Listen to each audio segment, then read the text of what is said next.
अरे लिख लिया क्या? क्या लिखा? तेजादशमी। अच्छा, आप सभी को तेजादशमी और रामदेव जयंती दोनों की हार्दिक शुभकामनाएं, है ना। तेजा जी और रामदेव जी आपके ऊपर कृपा बनाए रखें और आपका पशुधन सहायक के अंदर चयन हो जाए और डिपार्टमेंट के अंदर रूबरू हो, और जैसलमेर जरूर जाके आओ, तेजा जी के जरूर जाके आओ, है ना। रामदेव जी जैसलमेर में है, तो रामदेव जी से मिलने तेजा जी के जैसलमेर चले जाना है, तेजा जी से मिलने नागौर चले जाना, ठीक है ना। अरे थोड़ी सी हिस्ट्री आती है हमारे को भी, ऐसी ऐसे मत समझो कि एनाटॉमी पढ़ाते पढ़ाते एनाटॉमी आती। चलिए, लास्ट टाइम पे बात कर रहे थे पाचन तंत्र की। पाचन तंत्र के अंदर पहले प्रमुख अंगों के और फिर सहायक अंगों के नाम लिखे थे। प्रमुख अंगों के अंदर सबसे पहले माउथ लिखा था, उसके बाद में फेरिंग्स, उसके बाद में इसोफेगस, उसके बाद में स्टोमक और उसके बाद में इंटेस्टाइन। सहायक अंगों की अगर बात करते हैं, सबसे पहले दांत, उसके बाद में जीभ, फिर लारग्रंथिया, फिर यकृत, फिर पित्ताशय, फिर अग्नाशय और फिर प्लीहा भी इसके अंदर पढ़ लेंगे अपन, ठीक है। सबसे पहले माउथ की बात करी थी। माउथ के अंदर लिखा था अपन ने कि ऊपरी होंठ का ऊपरी भाग तथा दोनों नासा छिद्रों के बीच में केराटिन युक्त काला स्थान पाया जाता है, जिसको क्या बोलते हैं? मजल का दूसरा नाम बताओ? फ्लेनम। क्या बोलते हैं? फ्लेनम। मजल की अगर बात करते हैं तो मजल के अंदर नेजोलेबियल ग्रंथियां पाई जाती है, जिससे उसका श्रावण कैसा रहता है? नम रहता है ये वाला। घोड़े के मजल की अगर बात करते हैं तो केराटिन विहीन होता है, और साथ ही साथ इसके बीच के अंदर एक खांच पाई जाती है, जिसको क्या बोलते हैं? फिल्ट्रम कहते हैं। फिर उसके बाद में पैलेट के बारे में पता, दो प्रकार की है, हार्ड पैलेट और हार्ड पैलेट। तीन प्रकार की अस्थियों से मिलकर बनती है, मैक्सिला, प्रीमैक्सिला और पैलेटाइन। ऊपरी जबड़े के अंदर इंसाइजर दांत अनुपस्थित होते हैं, उसके स्थान पर क्या पाए जाते हैं? Dental pad. इसके अलावा 15 से 19 अनुप्रस्थ खांच भी किसमें पाई जाती है? हार्ड पैलेट के अंदर पाई जाती है। तो गाय के अंदर पाई जाने वाली अनुप्रस्थ खांच की संख्या कितनी होती है? 15 से 19 होती है। उसके बाद में लिखा अपन ने पेपिला सलाइविलिस और papilla sublingual caruncle. Papilla salivalis basically parotid ग्रंथि की नलिका आकर खुलती है, और सबलिंगुअल और मैंडिबुलर ग्रंथि की नलिका कहां पर आकर खुलेगी? सबलिंगुअल कोरंकल पर आकर खुलेगी, ठीक है। उसके बाद में मुर्गे के अंदर लिखा, मुर्गे के अंदर ना तो गाल पाए जाते हैं, ना होंठ पाए जाते हैं, ना दांत पाई जाती है, ना सॉफ्ट पैलेट पाई जाती है। ये सारे के सारे किसमें एब्सेंट होते हैं? मुर्गे के अंदर। मुर्गे में पाई क्या जाती है? चोंच पाई जाती है। यहां तक लिख लिया था। इसके अलावा यूला और लिखा था अपन ने कि सॉफ्ट पैलेट का भाग होती है और फेरिंग्स को नम बनाए रखने का कार्य करती है। हो गया था यहां तक? हेडिंग डालो फेरिंग्स।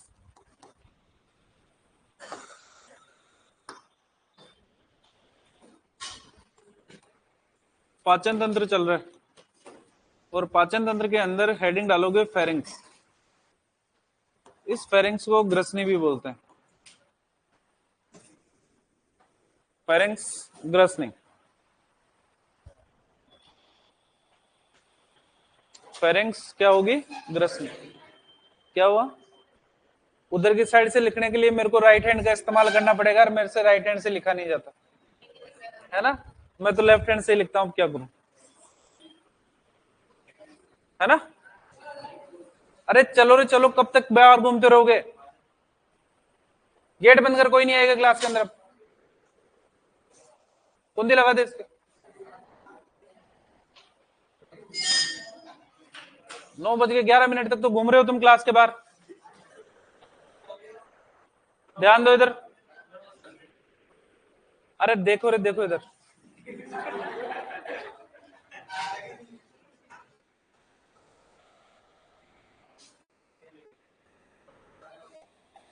बैठो रे बैठो यार, ऐसे टाइम खराब क्यों करते हो तुम? देखो इधर, फेरिंग्स के बारे में सुनो। फेरिंग्स की अगर बात करते हैं तो फेरिंग्स पाचन तंत्र और श्वसन तंत्र, श्वसन तंत्र दोनों का भाग है। फेरिंग कोई अंग ना होकर गुहा है। क्या है? गुहा, केविटी। जैसे फॉर एग्जांपल अगर बात करें, इस कमरे के अंदर 4 दरवाजे लगा दिए जाए तो चारों तरफ से लोग आ सकते हैं, ठीक है। तो ये कमरा अपने आप के अंदर केविटी हो गई, जिसके अंदर आप बैठे हो। फेरिंग्स एक गुहा है, और उस गुहा के अंदर पाए जाते हैं 7 छिद्र। कितने छिद्र? 7 छिद्रों की अगर बात करते हैं हम यहाँ पर फेरिंग्स के अंदर पाए जाने वाले, तो 7 छिद्रों के अंदर से 2 छिद्र तो होते हैं पृष्ठनासा छिद्र। कौन से छिद्र? पृष्ठनासा छिद्र। 2 की अगर बात करते हैं तो 2 पाई जाती है यूस्टेचियन ट्यूब। क्या पाई जाती है? Eustachian tube. यूस्टेशियन ट्यूब के अलावा बात करते हैं तो एक मुख पाया जाएगा, मुख के अलावा एक ईसोफेगस पाई जाएगी, ईसोफेगस, ईसोफेगस को हम क्या बोलते हैं, ग्रसिका बोलते हैं। और इसके अलावा अगर बात करते हैं तो एक पाई जाती है लेरिंग्स, क्या पाई जाती है, लेरिंग्स। अब सुनो, जैसे ही आपने खाना खाया, खाना पहले किसके अंदर गया, फेरिंग्स के अंदर, है ना। फेरिंग्स के अंदर, फेरिंग्स किससे जुड़ी हुई है, ईसोफेगस। तो खाना ईसोफेगस के थ्रू स्टोमक के अंदर पहुंच गया। जैसे ही आपने सांस ली नाक के अंदर दोनों छिद्रों के द्वारा, तो सांस पहुंची कहां पर, फेरिंग्स के अंदर। किसके द्वारा पहुंची, पृष्ठनासा छिद्र के द्वारा। तो दो नाक वाले छिद्र हैं, ये हमारे बेसिकली फेरिंग्स के अंदर भी जुड़े हुए हैं। तो पृष्ठनासा छिद्र कितने हो गए, दो।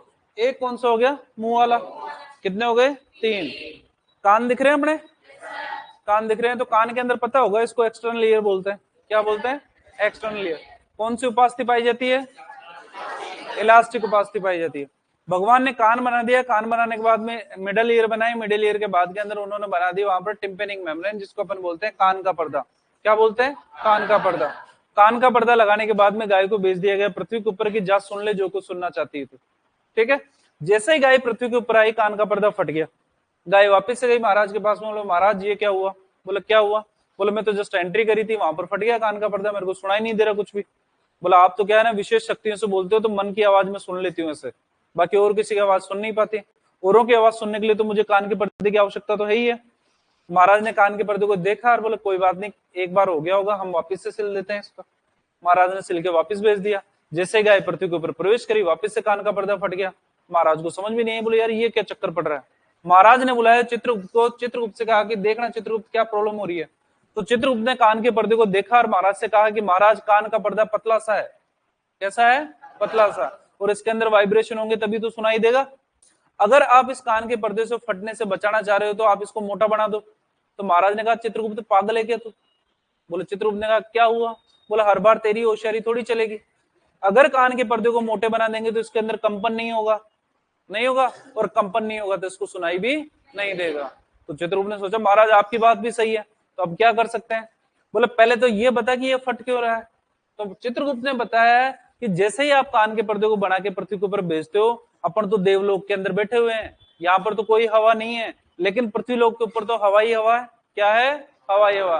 तो जैसे ही एयर प्रेशर को उसके ऊपर पड़ता है, कान का पर्दा फट जाता है, क्योंकि यहां से हवा जब प्रवेश करेगी तो कान का पर्दा तो फटेगा ही फटेगा। तो बोलो चित्रगुप्त क्या कर सकते हैं। बोले जब तक कान के पर्दे के दोनों ओर वायुदाब बराबर नहीं होगा, तब तक कान का पर्दा फटना बंद नहीं होगा। तब महाराज ने कान के पर्दे से एक नलिका को निकाला और फेरिंग से जोड़ दिया। किससे जोड़ दिया, फेरिंग से। तो जैसे ही फेरिंग से जुड़ी, वायुदाब क्या हो गया, बराबर हो गया। अब गाय आराम से सुन पा रही है। तो कान के पर्दे के दोनों ओर वायुदाब को बनाए रखने के लिए, टिम्पेनिक मेम्ब्रेन के दोनों ओर एयर प्रेशर को बनाए रखने के लिए, एयर प्रेशर क्यों बनाना है, ताकि कान का पर्दा फटे नहीं। उसके लिए भगवान ने क्या लगा दी, यूस्टेशियन ट्यूब। नीचे की तरफ अगर बात करते हैं तो हमारी जो श्वास नली है, ट्रेकिया, वो जुड़ी हुई रहती है लेरिंग्स से, और ये लेरिंग्स किससे जुड़ी रहती है, फेरिंग्स से। तो कितने छिद्र हो गए टोटल, 7। दो तो क्या हुआ है, पृष्ठनासा छिद्र, दो क्या हुई, यूस्टेशियन ट्यूब, इसके अलावा एक और एक, टोटल कितने हो गए। यूस्टेशियन ट्यूब की अगर बात करते हैं तो किसके अंदर पाई जाती है, कान में पाई जाती है। दिक्कत यहां तक किसी को नहीं सर। घोड़ी जी आए, घोड़ी जी ने कहा महाराज मेरे भी 7 छिद्र बना दो। महाराज ने कहा बोले तू तो तेज दौड़ने वाला, तेरे को 7 छिद्रों की क्या जरूरत है। महाराज ने कहा, घोड़े ने सुना ये बात, घोड़े को पता लग गया कि महाराज मार रहे हैं टोंट। क्यों, क्योंकि घोड़े ने स्टर्नम लगवा लिया था कैसी आकृति का, नाव की आकृति का। बोला नहीं नहीं महाराज छिद्र तो 7 ही दो। महाराज ने, घोड़ा जब माना नहीं तो महाराज ने कह दिया, बोले चलो ठीक है। अब घोड़ा 7 छिद्र लेने के बाद में घोड़े के चुल मची, चुल मची तो घोड़े ने कहा बोले नहीं साहब, सबके साथ दिए, मेरे भी साथ दिए, कुछ तो अलग करो। क्या करो, कुछ तो अलग करो। घोड़े जी की अगर बात करते हैं तो घोड़े में जो फेरिंग्स होती है, इस फेरिंग्स के दोनों ओर श्लेष्मा झिल्ली, श्लेष्मा से भरी हुई थैली सदृश संरचना पाई जाती है। थैली सदृश संरचना पाई जाती है। जिसे गट्रल पाउच, कौन सा पाउच कहते हैं? गट्रल पाउच कहते हैं। तो घोड़े जी के महाराज ने कहा, बोले चल ठीक है, तू घोड़ा तुम मेरा प्रिय, कभी कभी तेरे ऊपर बैठ के मैं जा भी आता हूँ, कोई बात नहीं, तेरी इच्छा पूरी करेंगे। घोड़े जी ने क्या किया, फेरिंक्स के दोनों ओर जहां पर जो गुहा थी उसके अंदर लगा दिया गट्रल पाउच, और गट्रल पाउच के अंदर भर दी श्लेष्मा। क्या भर दी? श्लेष्मा, म्यूकस भर दिया। घोड़े ने पूछा काम क्या आएंगे? बोला काम से तेरे को क्या काम है, तेरे को तो अलग चाहिए था, हमने लगा दिया, खुश रहो तो आराम से। तो काम तो हमारे को भी नहीं पता भी काम तो क्या आती है ये वाले। घोड़े जी खुश हो गए। घोड़े जी खुश हो गए तो सबको जा जाके दिखा रहे, बोले देखो तुम्हारी फेरिंग्स और मेरी फेरिंग्स, तुम्हारे पास में 7 छिद्र, मेरे पास में 7 छिद्र। बोले फिर क्या दिखा रहा है? बोले ये देखो गट्रल पाउच। क्या देखो? घोड़े जी दिखा लिए गट्रल पाउच। सबने कहा बोले ठीक है, महाराज ने बनाया तो महाराज से अलग तो क्या चलेंगे, गट्रल पाउच के साथ में खुश रहे। फिर एक दिन घोड़े जी को लग गई जुकाम। क्या लग गई? जुकाम। सभी जानवरों के अंदर इन्फेक्शन फैल गया, कोरोना जैसा रोग है, और सभी जानवरों को जुकाम लग गई और उनके नाक के छेद हो गए बंद। क्या हो गए? बंद। सभी जानवरों के अंदर नाक के छेद बंद हो गए तो घोड़े जी के भी बंद हो गए। सभी जानवर मुंह खोल के सांस लेने लग गए। क्या खोल के? मुंह खोल के। आप भी तो मुंह से सांस ले लेते हो, कभी कभी जुकाम लगती है, जब दोनों नाक बंद होते हैं तो मुंह से सांस लेने लग जाते, होता है ऐसा। तो जल्दी से बेसिकली सिस्टम ऐसा बनाया गया है कि दोनों नाक एक साथ जल्दी से बंद होते नहीं है ना, या तो दोनों नाक थोड़े थोड़े खुले रहेंगे, या फिर एक नाक पूरा बंद रहेगा और एक नाक खुला रहेगा, है ना, क्योंकि मुंह से सांस लेने की प्रैक्टिस है नहीं ना, सांस लेने के लिए तो नाक बनाएंगे ये, ठीक है। तो कुछ टाइम के लिए अपन मुंह से सांस ले सकते हैं। तो सारे जानवरों को जुकाम लग गई तो सारे जानवर मुंह से सांस लेने लग गए। घोड़े जी ने जैसे ही मुंह से सांस लेने की कोशिश करी, घोड़े जी मुंह से सांस ले ही नहीं पाए। अब घोड़े जी की नाक तो थी बंद, मुंह से सांस ले नहीं पाए, सलट गए और पहुंच गए महाराज के पास में। किसके पास में? महाराज के पास में। महाराज ने कहा क्या हुआ घोड़े जी? बोले महाराज ये क्या हुआ, थोड़ा सा इन्फेक्शन हुआ मेरी नाक के अंदर, मेरी नाक बंद हुई, मैं आपके पास में पहुंच गया। बोले तूने तो कहा था गट्रल पाउच चाहिए मेरे को अलग से। तो घोड़े जी कभी मुंह से सांस नहीं ले सकते। महाराज ने वापस से घोड़े जी को जिंदा किया, फिर से पृथ्वी के ऊपर भेज दिया। पृथ्वी के ऊपर भेज दिया तो घोड़े जी को पता था भाई सांस वाला तो कुछ हो नहीं सकता। तो घोड़े जी ने कहा, बोले जब सांस मुंह से नहीं ले पा रहा तो उल्टी भी कैसे करूंगा मैं। तो घोड़े जी गए वापस महाराज के पास, महाराज उल्टे का जुगाड़ और कर दो। बोले कोई बात नहीं, उल्टी तो तू नाक से कर लेना। किससे कर लेना? नाक से कर लेना। क्यों? जब नाक तो खुले रहेंगे ना तेरे हमेशा, ठीक है ना, जुकाम लगेगी तभी तो दिक्कत है तेरे को। तो घोड़े के अंदर जो उल्टी होती है वो मुंह से ना होकर किससे होती है? नाक से होती है। किसकी वजह से? गट्रल पाउच की वजह से। तो घोड़ा मर जाएगा, लेकिन ना तो मुंह से सांस लेगा ना मुंह से उल्टी करेगा। किसकी वजह से? गट्रल पाउच की वजह से। जब अपन सर्जरी पढ़ेंगे तो सर्जरी के अंदर स्टोमक ट्यूब पढ़ेंगे अपन। सभी जानवरों के अंदर स्टोमक ट्यूब मुंह से पास की जाती है स्टोमक तक, लेकिन घोड़े के अंदर कहां से आती है? किसकी वजह से? आपसे सिर्फ इतना पूछा जाएगा कि गट्रल पाउच पाए किस में जाते हैं, कहां होते हैं, हमने बता ही दिया। दिक्कत यहां तक?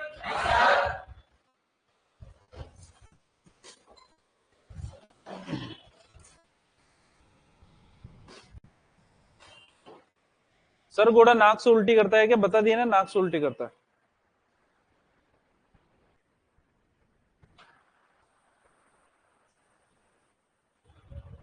घोड़े के अंदर कोलिक रोग होता है क्या? बिल्कुल होता है।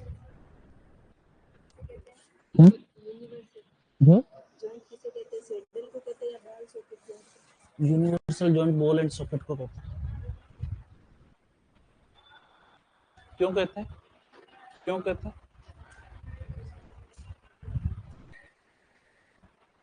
घोड़े के अंदर कोलिक रोग होता है क्या? होता है। अब पढ़ाएंगे ना, मेडिसिन में पढ़ाएंगे, अभी एनाटॉमी पे ध्यान दो तुम।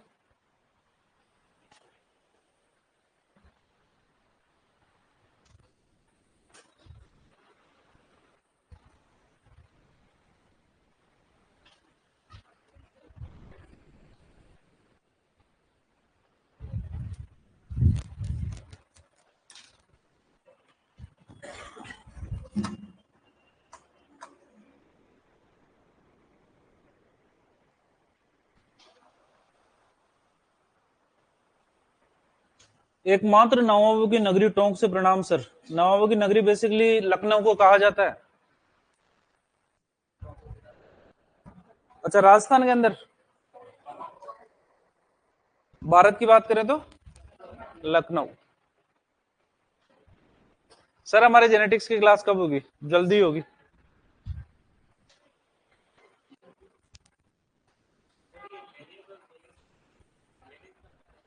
लेरिंग्स कहाँ होता है? आगे बताएंगे।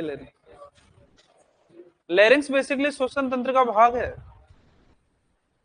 तो हमने कहा कि फेरिंग्स श्वसन तंत्र और पाचन तंत्र दोनों का है। तो जो फेरिंग्स होगी वो श्वसन तंत्र के अंदर लेरिंग्स से जुड़ी रहेगी, और लेरिंग्स जुड़ा रहेगा ट्रेकिया से। लेरिंग्स को स्वर यंत्र भी बोलते हैं।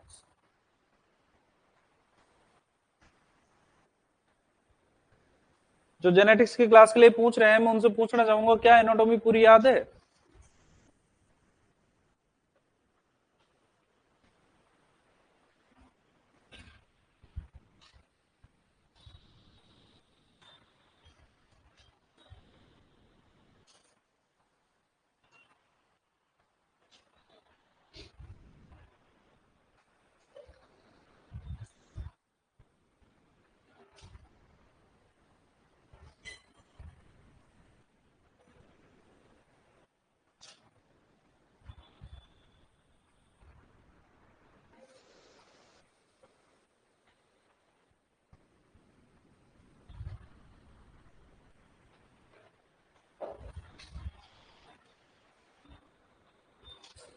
अच्छा कबीर, जैसे माउंट आबू या किसी ऊंची जगह के ऊपर जाते हो ना, तो आपको ऐसा लगता है जैसे कान बंद हो रहे हैं, होता है ना सर?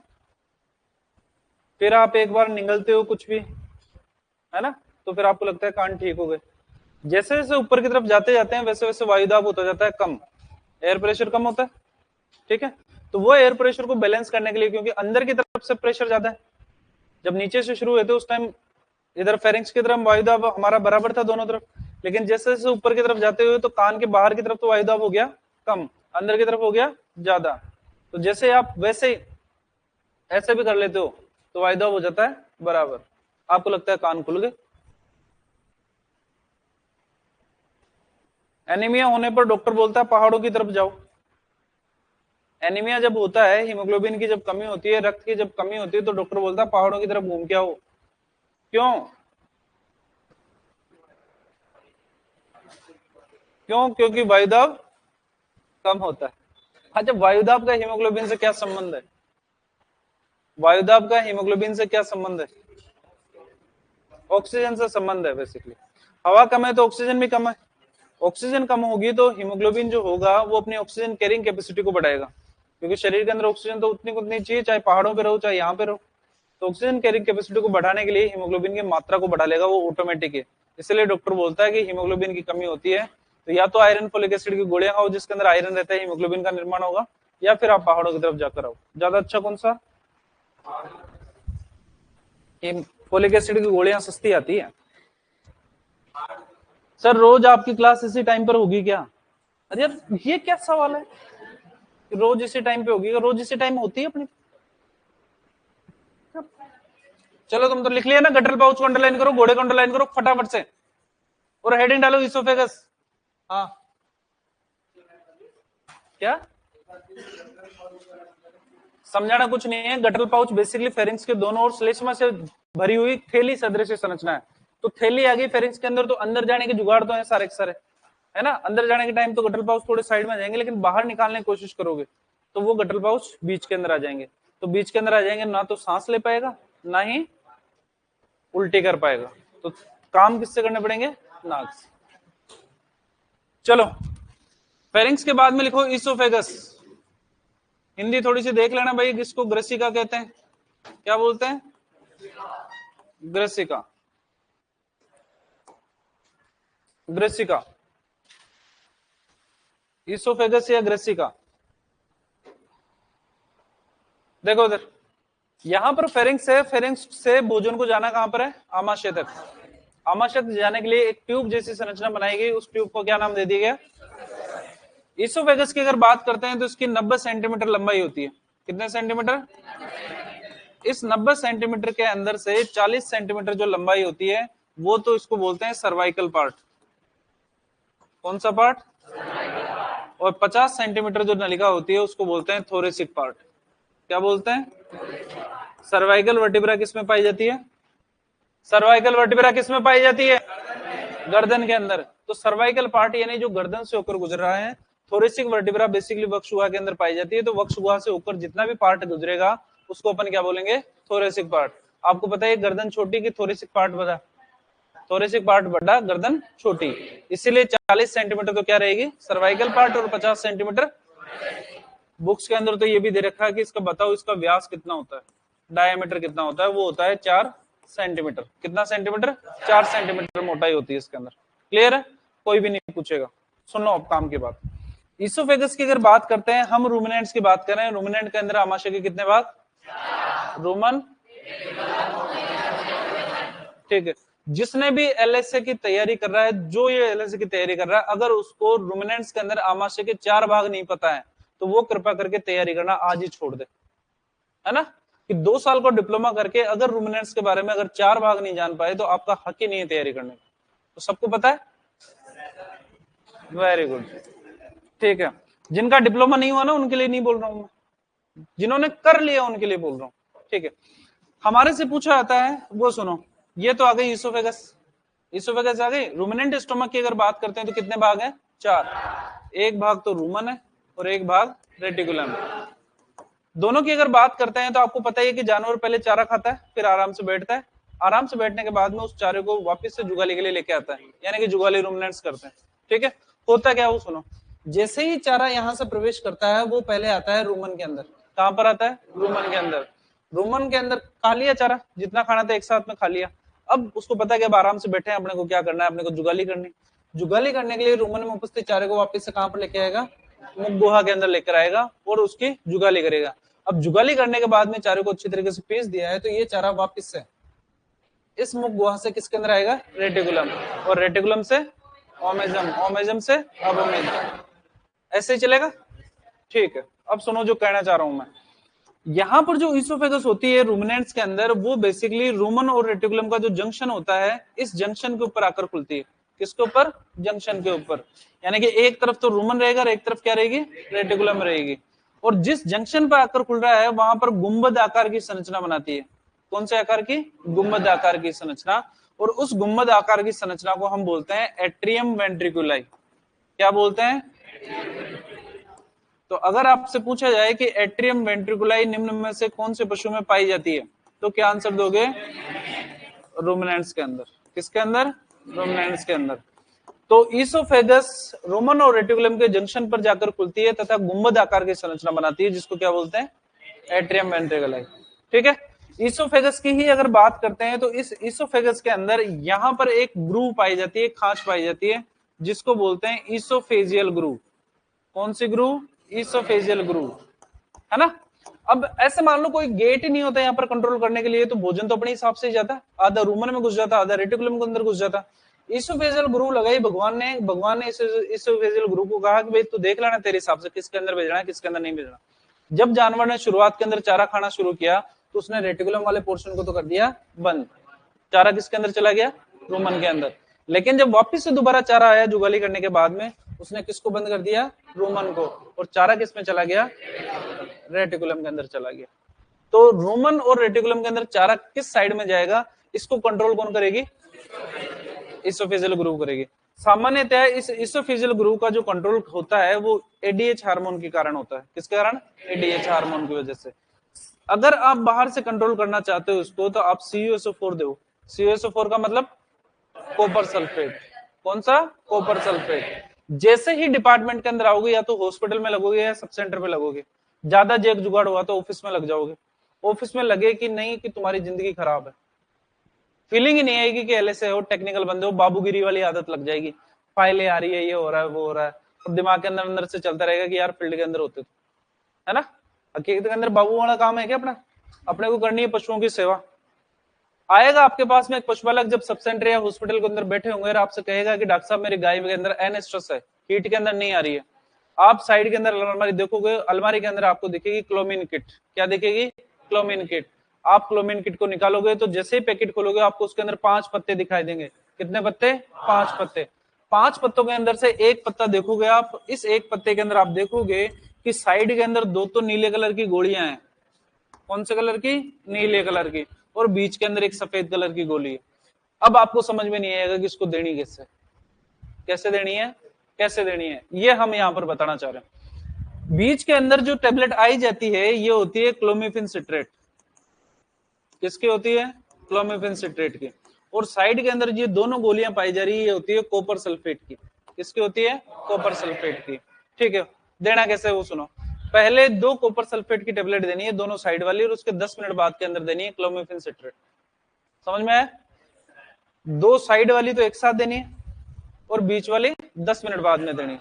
यानी कि पहले कॉपर सल्फेट दोगे और फिर क्या दोगे, क्लोमिफेन सिट्रेट वाली टेबलेट दोगे। देनी क्यों है, देने का तरीका भी सुन लो, पहले मैं बता दूं। आपने दे दिया, आपने बता दिया 2 साइड वाली देना, पहले 10 मिनट बाद में दूसरी देना, फिर वो आएगा 20 दिन बाद के अंदर। आप कहोगे, पूछेगा भी कितने दिन के अंदर हीट में आ जाएगी, आप कहोगे स्ट्रेस साइकिल पता ही है आपको कितने दिन का होता है, 21 दिन का। बोले 20-21 दिन बाद में हीट में आ जाएगी। फिर वो आएगा आपके पास में कि साहब होना ही हीट में। फिर आप सोचोगे अब क्या करें, है ना। तो आप उससे पूछोगे भाई कैसे दी थी, बोले साहब रोटी के अंदर दे दिया, गुड़ के अंदर दे दिया। ऐसे नहीं देना, आप इसको लिक्विड के साथ में दो तो ज्यादा इफेक्टिव रहेगा। ठीक है ना। होगा क्या, मान लो आपने रोटी के साथ में दे दिया, कॉपर सल्फेट जाएगा सबसे पहले रूमन के अंदर जाएगा, रूमन के अंदर पहले ये घुलेगा, फिर अवशोषण होगा, फिर इसोफिजियल ग्रुप बंद होगी। Copper sulphate basically oesophageal group को बंद करने का कार्य करता है। किसको बंद करने का, रोमन की साइड को ये क्या कर देगा, बंद कर देगा। कौन सी साइड खुली रहेगी, रेटिकुलम। तो जैसे ही 10 मिनट बाद के अंदर क्लोमिफेन सिट्रेट आप दोगे, वो रोमन के अंदर ना जाकर किसके अंदर जाएगी, रेटिकुलम। और रेटिकुलम से किसके द्वारा, ओमेजम से होती हुई कहां पर पहुंचेगी, अबोमेजम के अंदर, जहां पर इस क्लोमिफेन सिट्रेट का अवशोषण होगा और हमारा जानवर हीट के अंदर आ जाएगा। ठीक है। तो लिक्विड के अंदर दोगे, पीस लो इसको, पीसने के बाद में पानी के अंदर घोल के दे दो आप, या फिर जो बंटा अपन देते हैं उस बंटे के अंदर पानी की मात्रा ज्यादा रखो। ऐसे दोगे तो इसका अवशोषण जल्दी होगा, अवशोषण जल्दी होगा तो 10 मिनट, विद इन 10 मिनट्स के अंदर ये इसोफिजियल ग्रुप को बंद कर देगी। अब आप क्लोमिफेन सिट्रेट अगर आप दोगे तो वो क्लोमिफेन सिट्रेट रूमन के अंदर ना जाकर किधर की तरफ जाएगी, रेटिकुलम के अंदर जाएगी और हमारे जानवर के ऊपर काम करेगी। 5 पत्ते हैं, इसका मतलब है 5 दिन देने हैं। कितने दिन, 5 दिन। ध्यान इस चीज का रखना कि उसको बोल देना ये वाली बात कि 5 दिन देना, तो 5 दिन एक ही टाइम पर देना।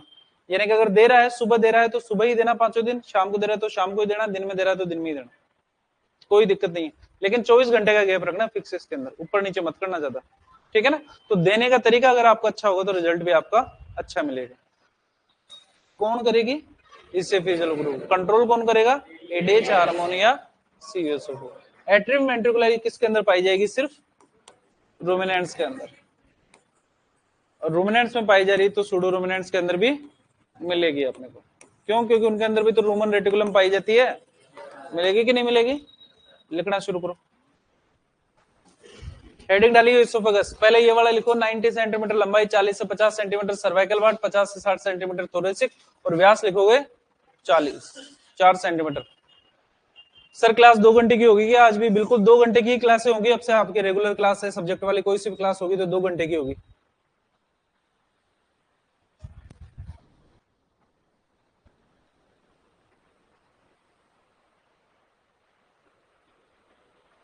सर्वाइकल पार्ट का मतलब है जो गर्दन से ऊपर जा रहा है, थोरेसिक पार्ट का मतलब है जो वक्ष गुहा से ऊपर जा रहा है।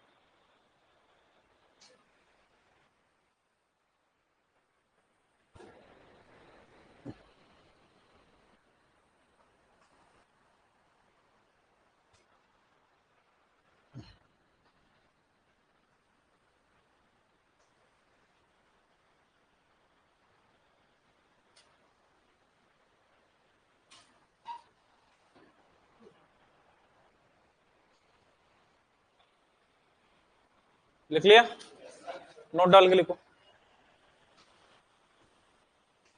नोट डाल के लिखो। रूमिनेंट्स में,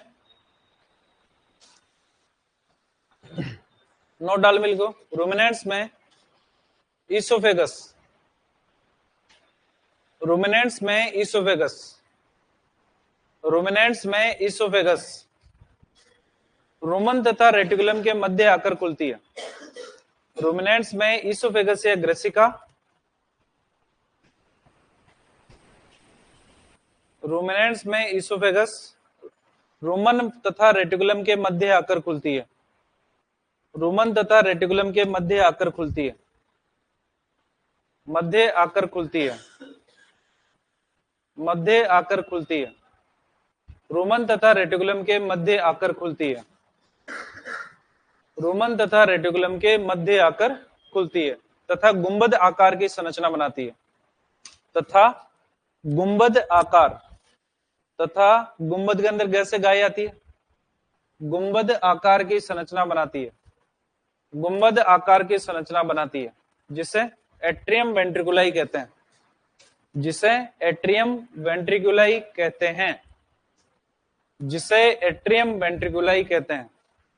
रूमिनेंट्स में ईसोफेगस रूमन तथा रेटिकुलम के मध्य आकर खुलती है तथा गुंबद आकार की संरचना बनाती है, जिसे एट्रियम वेंट्रिकुलाई कहते हैं, जिसे एट्रियम वेंट्रिकुलाई कहते हैं।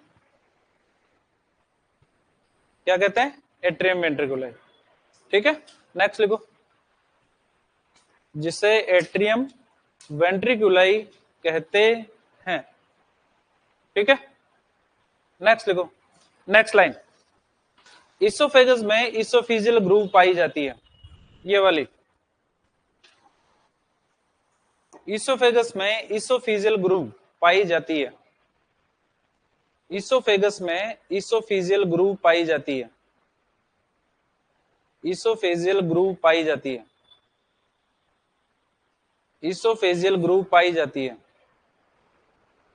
जिसका नियंत्रण, जिसका नियंत्रण, ईसोफेगस में ईसोफिजियल ग्रूव पाई जाती है जिसका नियंत्रण एडीएच, एडीएच, एडीएच का मतलब एंटी डायूरेटिक हार्मोन, तथा CuSO4 कॉपर सल्फेट, एडीएच तथा CuSO4 कॉपर सल्फेट लिखना ब्रैकेट के अंदर, जिनको याद नहीं हो तो।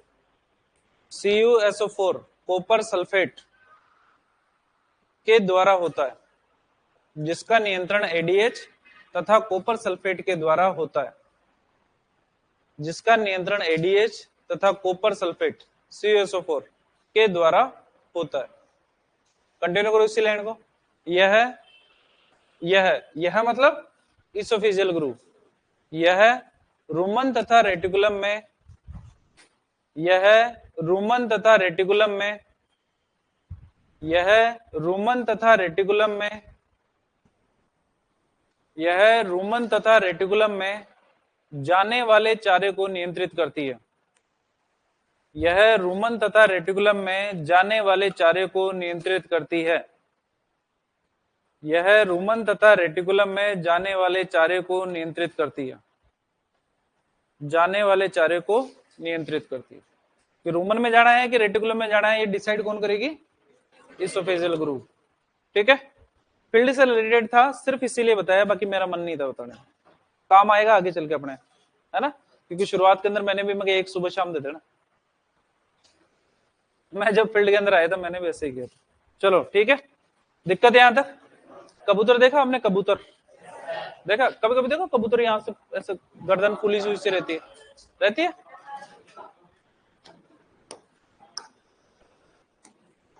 सुन लो पहले लाइन जो बोल रहा हूं, मुर्गे में ईसोफेगस वक्ष गुहा में प्रवेश करने से पहले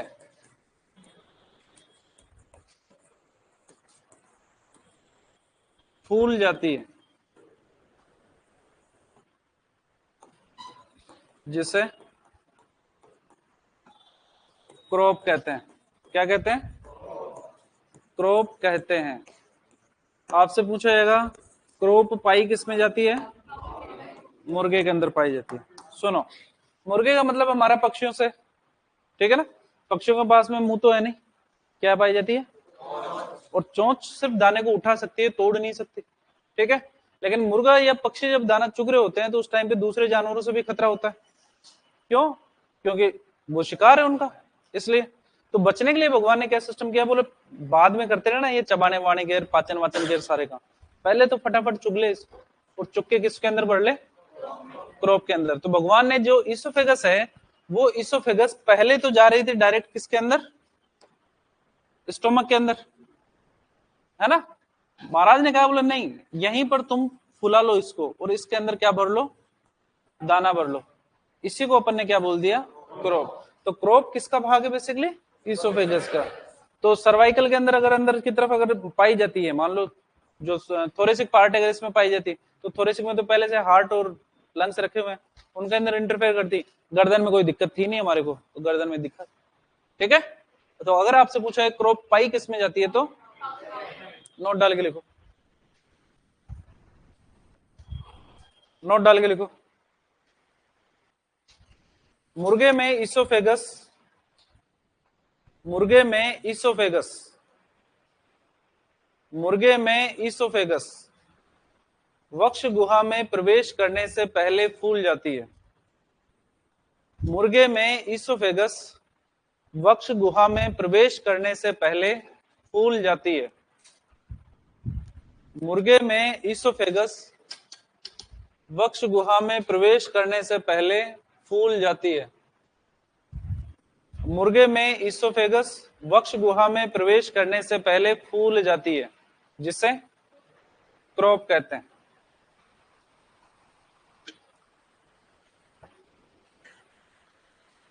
अंडरलाइन करोगे क्रॉप को, अंडरलाइन करोगे मुर्गे को। दिक्कत यहां तक नहीं, चले आगे। चलो यहां पर हमारी इसोफेगस की बातें होती है खत्म। इसोफेगस के बाद में क्या आता है? पाचन तंत्र का सबसे इंपॉर्टेंट भाग हमारे लिए कौन सा है? हेडिंग डालो आमाशय, हेडिंग डालो आमाशय, हेडिंग डालोगे आमाशय।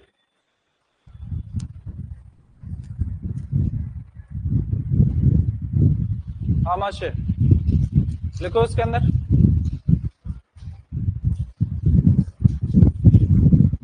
लिखो इसके अंदर। आमाशय के आधार पर पशुओं को 3 श्रेणियों में विभाजित किया गया है। आमाशय के आधार पर पशुओं को 3 श्रेणियों में विभाजित किया गया है।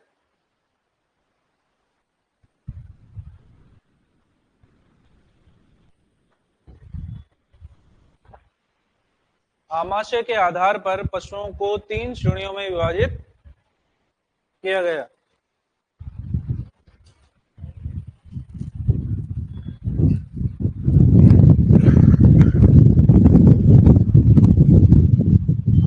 कितने भागों में? सबसे पहले रूमिनेंट्स, दूसरे नंबर पे सूडो रूमिनेंट्स, और तीसरे पे, ठीक है। सबसे पहले बात करते हैं रूमिनेंट्स। आमाशय में कितने कक्ष? सूडो रूमिनेंट्स में, नॉन रूमिनेंट में जानते हो आप? 4 के नाम बताओ। सूडो रूमिनेंट में कौन सा नहीं पाया जाता, पता ही आपको? लिखो इसके अंदर। सबसे पहले लिखोगे रूमिनेंट्स या रूमंथी। सबसे पहले लिखोगे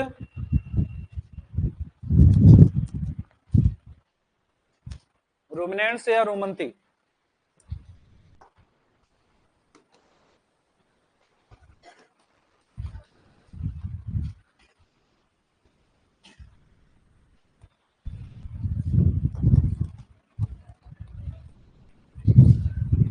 पशुओं का वर्गीकरण, सुनो रे सुनो। सबसे पहले आते हैं रूमिनेंट्स। इनको रूमंथी भी कहते हैं, रूमंथी या रोमंथी, देख लेना तुम्हारे से। रूमिनेंट्स की अगर बात करते हैं तो आमाशय में कितने कक्ष? 4 कक्ष। बाद में लिखोगे, पहले सुनोगे। 4 कक्षों में सबसे पहले बात करते हैं रूमन, दूसरे नंबर पे आता है रेटिकुलम,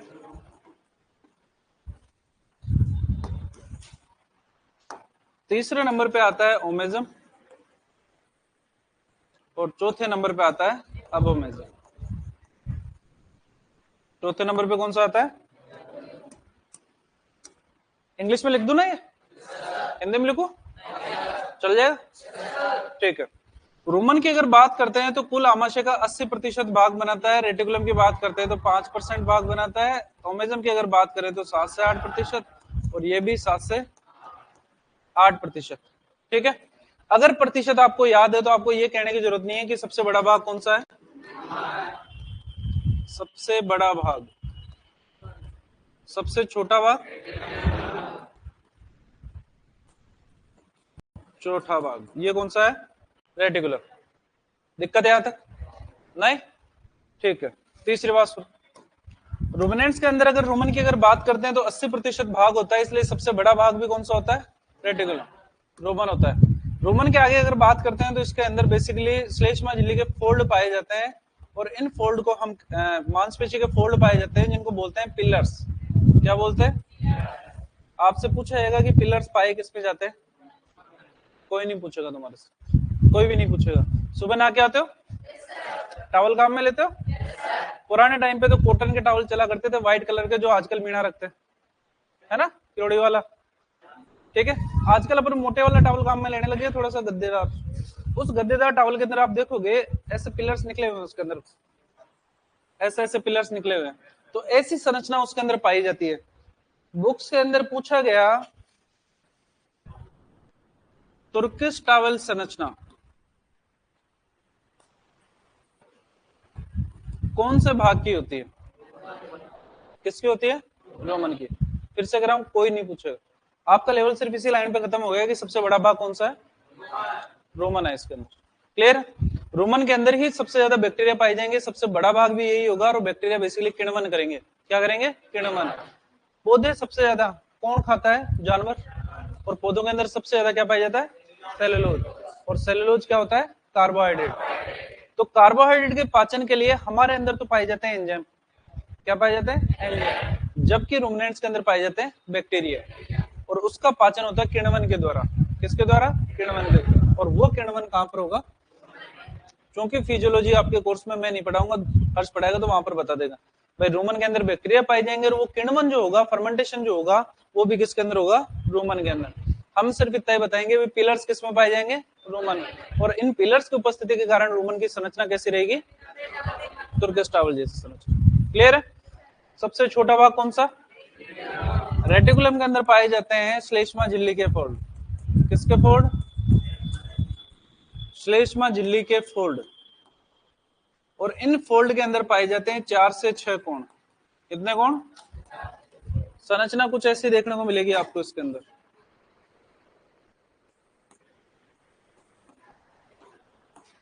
कुछ ऐसी संरचना देखने को मिलेगी जो मधुमक्खी के छत्ते के समान देखने को मिलती है। तो हमारे से पूछा आता है कि मधुमक्खी के छत्ते के समान संरचना, मधुमक्खी के छत्ते के समान संरचना वो भी किसकी होती है? इसको बोलते हैं हनीकॉम्ब स्ट्रक्चर। क्या बोलते हैं? Honeycomb structure. ये इंपॉर्टेंट है हमारे लिए। तुर्किश टॉवल कोई नहीं पूछेगा, लेकिन ये जरूर पूछा जाएगा कि हनीकॉम्ब स्ट्रक्चर किसकी होती है? रेटिकुलम की। अगर चारे के साथ में कोई भी नुकीला पदार्थ अगर गया है, कुछ भी खा लिए, कील खा लिए, तार खा लिए, कुछ भी खा लिए, तो वो इस श्लेष्मा झिल्ली के फोल्ड्स के अंदर जाकर अटक जाती है। किसके अंदर? श्लेष्मा झिल्ली के फोल्ड के अंदर। और श्लेष्मा झिल्ली के फोल्ड किसके अंदर पाए जा रहे हैं? तो जितना भी लोहे का पार्ट है वो किसके अंदर जाकर अटकेगा? बुक्स में दे रखा है कि टूल बॉक्स कौन सा होता है? टूल बॉक्स के अंदर अपन औजार रखते हैं लोहे के, और यहाँ पर लोहे के औजार किसके अंदर जाकर अटकेंगे? इसलिए इसको क्या बोलेंगे? कोई नहीं पूछेगा। सिर्फ इतना याद रखोगे, मधुमक्खी के छत्ते के समान संरचना, सबसे छोटा भाग। दिक्कत यहां तक। मेडिसिन के अंदर अपन पढ़ेंगे टीआरपी, ट्रोमेटिक रेटिकुलो पेरिकार्डाइटिस। नाम सुना? ट्रोमेटिक यानी कि कोई चोट लगी है, रेटिकुलो पेरिकार्डाइटिस यानी कि रेटिकुलम के बाद में पेरिकार्डाइटिस और हुआ। हृदय का जो बाहरी आवरण होता है उसको बोलते हैं पेरिकार्डियम। जानवर ने कोई भी लोहे की चीज खाई, लोहे की चीज खाने के बाद में वो पहले रूमन के अंदर गई, रूमन के अंदर अटकने का कोई जुगाड़ था नहीं, तो वो कहां पर पहुंच गई? रेटिकुलम के अंदर। रेटिकुलम के अंदर अटकने का पूरा जुगाड़ था। जैसे जैसे वो रेटिकुलम के अंदर जाकर अटकी, तो रेटिकुलम के अंदर अटक गई। अगर मान लो कोई कील होती है, तो रेटिकुलम जो पाई जाती है वो डायफ्राम के पास के अंदर पाई जाती है। किसके पास में? डायफ्राम के पास में। जैसे जैसे रेटिकुलम के अंदर प्रेशर पड़ेगा, वैसे वैसे वो कील रेटिकुलम की दीवार के अंदर छेद करेगी। जैसे ही वो रेटिकुलम की दीवार के अंदर छेद करेगी, रेटिकुलम की दीवार के अंदर इन्फ्लामेशन या सूजन आएगी। क्या आएगी? इन्फ्लामेशन या सूजन। इसको बोलेंगे ट्रोमेटिक रेटिकुलाइटिस। क्या बोलेंगे? ट्रोमेटिक रेटिकुलाइटिस। जैसे जैसे वो दीवार के अंदर और ज्यादा घुसती जाएगी, तो रूमन की दीवार के बाद में जस्ट क्या है? डायफ्राम। तो वो डायफ्राम के अंदर भी छेद कर देगी। और डायफ्राम के जस्ट उधर की तरफ क्या रखा हुआ है? हार्ट रखा हुआ है। तो वो हार्ट की पेरिकार्डियम है, उसके अंदर इन्फ्लामेशन कर देगी। तो जब हार्ट की पेरिकार्डियम तक पहुंचेगी, तब इसे बोलेंगे टीआरपी। क्या बोलेंगे? TRP, traumatic reticulo pericarditis. जानवर के अंदर बार बार आफरा आना, रिकरेंट टिप्पणी आना, और दोनों पैरों के बीच के अंदर सूजन का आना, जिसको बोलते हैं ब्रिस्केट एडिमा, वो किसके अंदर आएगा? इसी टीआरपी के केस के अंदर आएगा। मेडिसिन के अंदर बात कर लेंगे अपन। अभी सिर्फ इतना याद रखोगे, सबसे छोटा भाग कौन सा, और मधुमक्खी के छत्ते की समान संरचना भी। ओमेजम की अगर बात करते हैं तो ओमेजम के अंदर 100 के लगभग क्रिसेंट आकार के फोल्ड पाए जाते हैं। किसके फोल्ड? क्रिसेंट आकार के फोल्ड पाए जाते हैं, और इन क्रिसेंट आकार के फोल्ड को हम क्या बोलते हैं? लेमिनी कहते हैं। क्या बोलते हैं? कोई नहीं पूछेगा तुम्हारे से। प्याज देखा आपने? प्याज के ऊपर एक छिलका होता है, ठीक है, उस छिलके को हटा दो प्याज के अंदर से। प्याज के अंदर एक सेंट्रल एक्सिस ले, मध्य अक्ष ले, और उन छिलकों को ऐसे रखे हुए थे ना, उनको ऐसे लगाओ आप, एक छिलका इधर, एक छिलका इधर, एक छिलका इधर, एक छिलका इधर, एक छिलका इधर, चारों तरफ। इसको बोलते हैं क्रिसेंट आकार। कौन सा आकार? क्रिसेंट आकार। और वो क्रिसेंट आकार के फोल्ड आपको किसके अंदर देखने को मिलेंगे? ओमेजम के अंदर देखने को मिलेंगे। क्लियर है? ठीक है। अबोमेजम की अगर बात करते हैं तो अबोमेजम के अंदर पाए जाते हैं पाचक एंजाइम। क्या पाए जाते हैं? और पाचक एंजाइम्स की उपस्थिति के कारण ही इसको हम बोलते हैं सत्य आमाशय। क्या बोलते हैं? जब से एचडीपी आपका डिप्लोमा शुरू हुआ है, जब से, और हजारों साल तक, जब तक आपका एचडीपी का डिप्लोमा होता रहेगा और तब तक आपकी एलएसए वैकेंसी आती रहेगी, तब तक 99% आपसे ये जरूर पूछा जाएगा कि सत्य आमाशय कौन सा होता है। अच्छा, सत्य बोला क्यों हमने कंपैरिजन किया हमारे से। हमारे अंदर पाचक एंजाइम पाए जाते हैं, पाचन उसी से होता है। तो पशुओं के अंदर ऐसा भाग जो हमारे आमाशय की तरह काम करता है, वो कौन सा है? इसीलिए अबोमेजम को क्या बोलते हैं? सत्य आमाशय। 3 प्रकार की कोशिकाएं पाई जाती है इसके अंदर, oxyntic cells, peptic cells, chief cells, या फिर ऑक्जेंटिक या पैराइटल सेल्स। 3 प्रकार की कोशिकाएं, तीनों को काम अलग अलग है। उसके बाद अपन आगे की तरफ करेंगे। दिक्कत यहां तक? गाय को क्या खाना है? चारा खाना है। चारे में क्या है? सेलुलोज। इसलिए सबसे बड़ा भाग कौन सा है? जो बछड़ा जस्ट पैदा हुआ है ना, वो चारा तो खाता नहीं, क्या पिएगा? और दूध में क्या है? प्रोटीन। क्या है? प्रोटीन। प्रोटीन का पाचन हमेशा एंजाइम से होता है। किससे होता है? और एंजाइम किस में पाए जा रहे हैं? इसलिए बछड़े को रूमन की ज्यादा जरूरत है क्या अबोमेजम की? इसलिए नवजात बछड़ों के अंदर आमाशय का सबसे बड़ा भाग कौन सा होता है? दोनों तरीके से क्वेश्चन पूछा जाता है। आपसे अगर पूछा जा रहा है कि रूमिनेंट के अंदर आमाशय का सबसे बड़ा भाग कौन सा है, तो, लेकिन अगर यही क्वेश्चन उल्टा करके पूछा है कि नवजात बछड़ों में आमाशय का सबसे बड़ा भाग, किसको दिक्कत है यहां तक? कितना कितना होता है इसकी बात अपन आगे कर लेंगे। दिक्कत यहां तक? वापिस से सुनो। आमाशय के आधार पर पशुओं के वर्गीकरण की अगर बात करते हैं तो हम 3 श्रेणियों में विभाजित करते हैं, जिसमें सबसे पहले कौन सा आते हैं? रूमिनेंट्स के अंदर आमाशय में कितने भाग होते हैं? सबसे पहले कितना % क्या पाए जाएंगे? क्या मिलेंगे? पिलर्स। पिलर्स के कारण इसकी संरचना कैसी होगी? त्रुकेस्टावल संरचना। फर्मेंटेशन कहां पर होगा? बैक्टीरिया कहां पाए जाएंगे? रोमन के अंदर, ठीक है ना। सेलुलोज के पाचन के द्वारा वीएफए का उत्पादन होता है, वोलेटाइल फैटी एसिड्स। रोमिनेंट्स के अंदर जो ऊर्जा प्राप्त होती है, मैक्सिमम ऊर्जा प्राप्त होती है, वो किससे प्राप्त होती है? वीएफए, वोलेटाइल फैटी एसिड्स। हर्ष बताएगा आपको 3 प्रकार के होते हैं, एसिटोएसिटिक एसिड, ब्यूटारिक एसिड और प्रोपियोनिक एसिड। वो बता देगा सब कुछ, अपने को पढ़ाने की जरूरत। दूसरे नंबर पे कौन सा आता है? कितना %? सबसे छोटा 4 से 6 फोल्ड पाए जाएंगे, इसलिए इसकी संरचना कैसी होगी? क्योंकि नुकीली चीजें इसी के अंदर आकर अटकती है, इसलिए इसको क्या बोलते हैं? Tool box. तीसरे नंबर पे कितना %? 7 से 8। कौन से आकार के फोल्ड? क्रिसेंट आकार के फोल्ड, जिसको क्या बोलेंगे? अगर पूछा है लेमिनी किस में पाई जाती है, तो ओमेजम के अंदर। अब ओमेजम की अगर बात करते हो तो कितने % क्या पाए जाएंगे? इसीलिए इसको क्या बोलेंगे? दिक्कत? लिखना शुरू करो। आमाशय के आधार पर पशुओं के वर्गीकरण के अंदर सबसे पहला लिखा है रूमिनेंट्स, रोमंथी पशु। लिखो इसके अंदर, रूमिनेंट्स के अंदर आमाशय में 4 कक्ष पाए जाते हैं। आमाशय में 4 कक्ष पाए जाते हैं। आमाशय में 4 कक्ष पाए जाते हैं।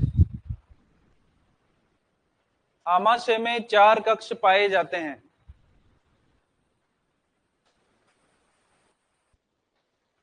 आमाशय में 4 कक्ष पाए जाते हैं। कितने कक्ष? सबसे पहला कौन सा लिखोगे? नंबर 1 लिखो रूमन।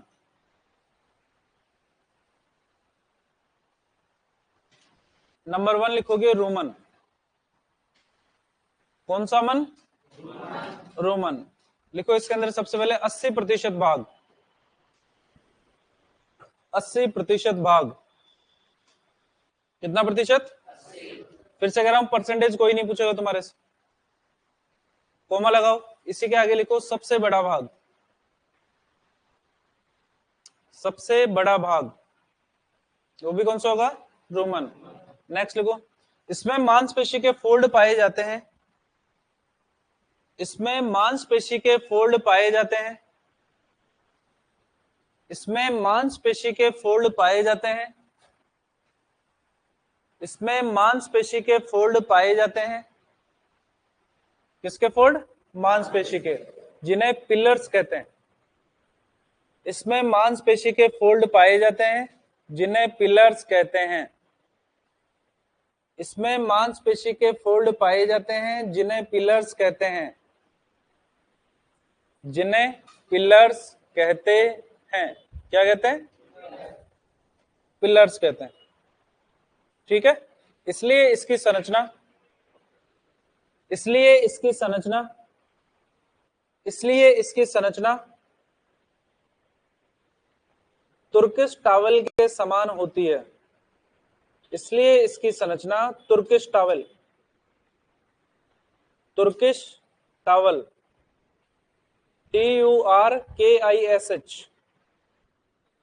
और टावल की स्पेलिंग जानते हो? TOWEL।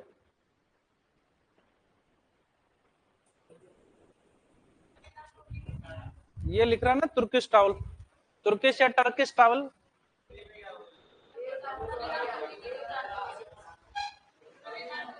अंग्रेजी में लिखो तुम तो।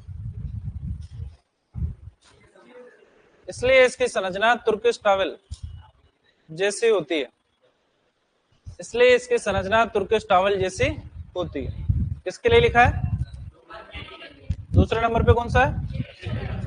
लिखो सेकंड नंबर पे, रेटिकुलम। रेटिकुलम। रेटिकुलम।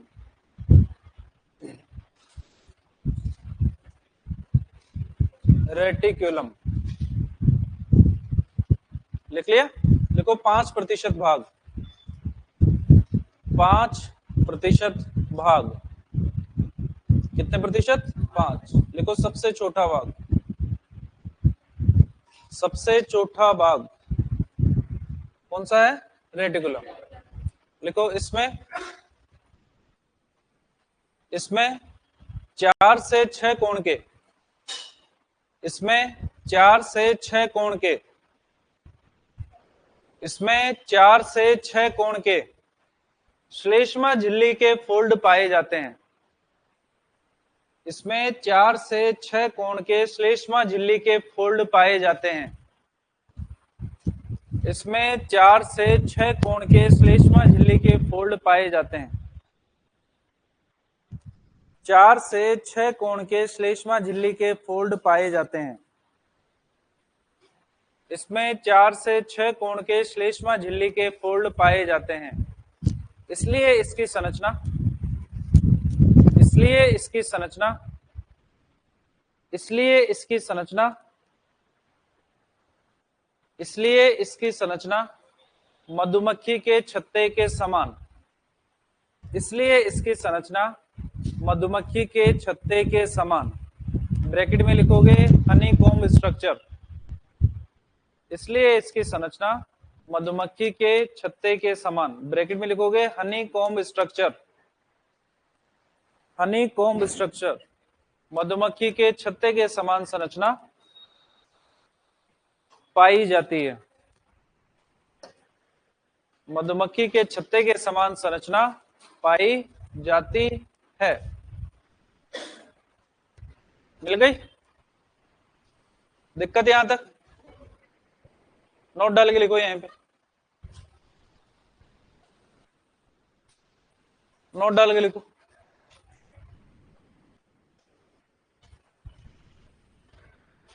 रूमिनेंट्स में भोजन के साथ खाई गई लोहे की वस्तुएं। रूमिनेंट्स में भोजन के साथ रूमिनेंट्स में भोजन के साथ खाई गई लोहे की वस्तुएं, लोहे की वस्तुएं रेटिकुलम में आकर अटक जाती हैं, रेटिकुलम में आकर अटक जाती हैं, रेटिकुलम में आकर अटक जाती हैं, रेटिकुलम में आकर अटक जाती है। किसके अंदर? रेटिकुलम में आकर अटक जाती है। इसलिए इसे टूल बॉक्स भी कहते हैं,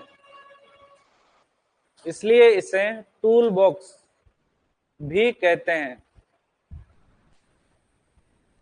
क्या कहते हैं? Tool box.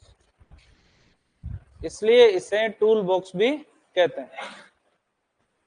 दिक्कत यहां तक? अच्छा, फायदा भी है इसका। फायदा ये है कि अगर रेटिकुलम में नहीं अटकती मान लो और आगे चली जाती है, रेटिकुलम की और ओमेजम की, अबोमेजम की, इनकी दीवारें तो है पतली, सबसे बड़ा भाग अपना रूमन है, इसी की दीवार है मोटी। लेकिन इससे आगे अगर बात करते हैं इंटेस्टाइन की, तो इंटेस्टाइन की दीवार तो बिल्कुल पतली पतली सी है। तो अगर ये लोहे की वस्तु इंटेस्टाइन तक पहुंचती तो इंटेस्टाइन को डैमेज करती।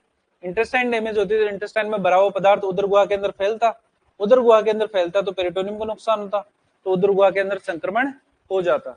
इसीलिए भगवान ने व्यवस्था करी कि भाई ध्यान रखना इधर का, रेटिकुलम में अटक जाना, आगे जाने की जरूरत नहीं है। क्लियर है जी? हाँ, रोमन में जाने के बाद में रेटिकुलम में ट्रांसफर हो जाए। अरे चारा जब पहली बार खाएगा, चारा जब पहली बार खाएगा तो पहले किस में जाएगी? रोमन के अंदर। लेकिन जुगाली करने के दौरान ये रोमन से वापस ऊपर नहीं आएगा, सिर्फ चारा ही ऊपर आएगा। रोमन के अंदर कॉन्ट्रैक्शन होते रहते हैं, है ना?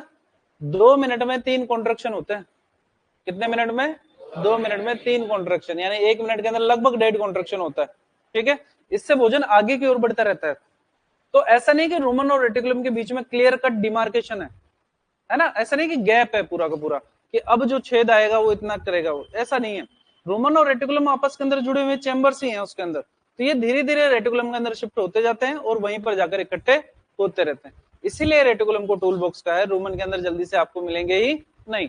तो रूमिनोटोमी जब करते हैं ना, जैसे मान लो कि रूमिनोटोमी करके अपने को कोई थैलियां वेलियां निकालनी है, तो थैलियां वेलियां तो हमारे को रूमन में ही मिल जाती है ना?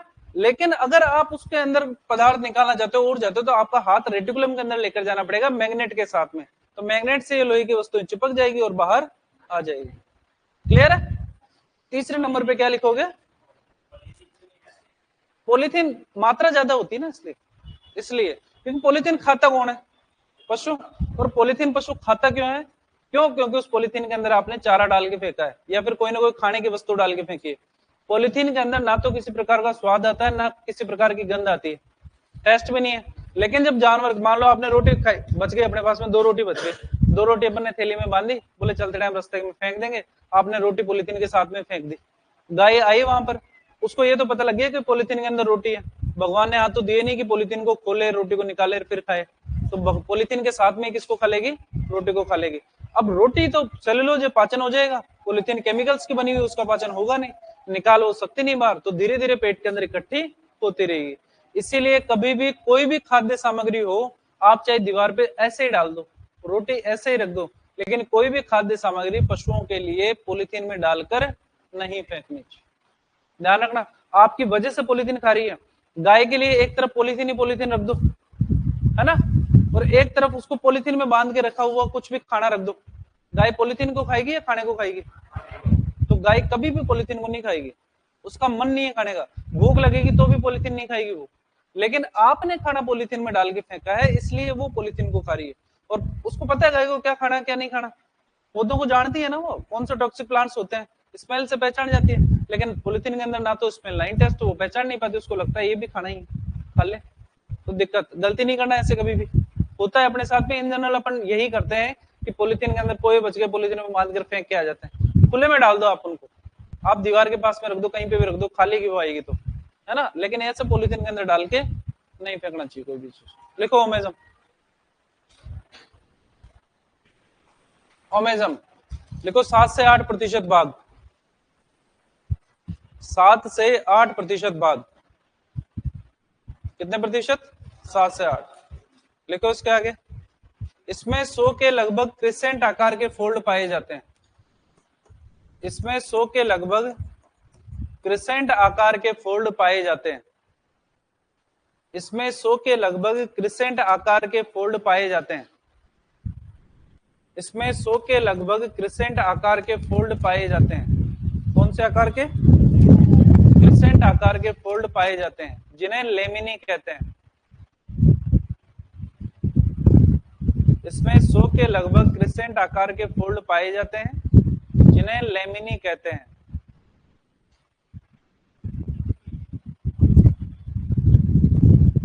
जिन्हें लेमिनी कहते हैं। ओमेजम के बारे में कोई नहीं पूछता, लेकिन एक क्वेश्चन पूछा जाता है कि सूडो रुमिनेंट्स में आमाशय का कौन सा भाग अनुपस्थित होता है? नोट डाल के लिखो, यहीं पर नोट डाल के लिखो। सूडो रुमिनेंट्स, आभासी रुमंती,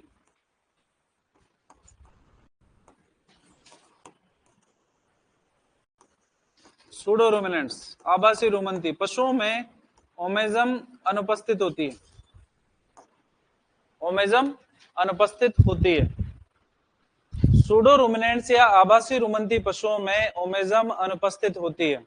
ये पूछा जाता है आपसे, याद रखना इसको। सूडो रुमिनेंट्स या आभासी रुमंती पशुओं में ओमेजम अनुपस्थित होती है। कर दिया अनुपस्थित? दिक्कत यहां तक? चौथे नंबर पे कौन सा आता है? लिखो अबोमेजम। लिखोगे अबोमेजम। अबोमेजम लिखो। अबोमेजम में 7 से 8% भाग।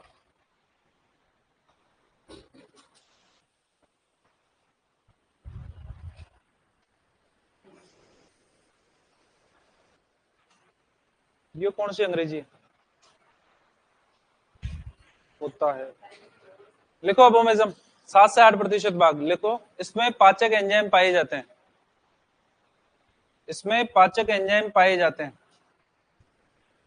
इसमें पाचक एंजाइम पाए जाते हैं। इसमें पाचक एंजाइम पाए जाते हैं।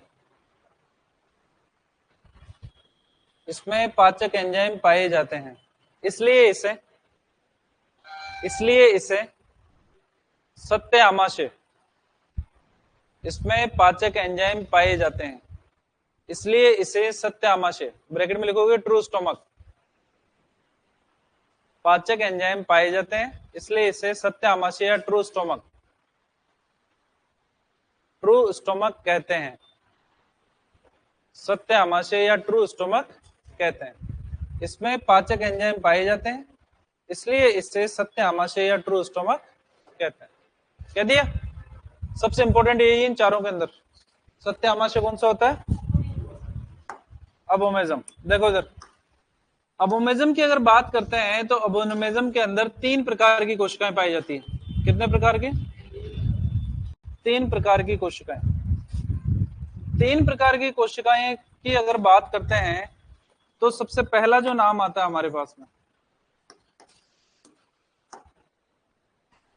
सबसे पहले आती है अर्जेंटोफिन सेल्स। अर्जेंटोफिन सेल्स। अर्जेंटोफिन कोशिका। दूसरे नंबर पे आती है चीफ या पेप्टिक सेल।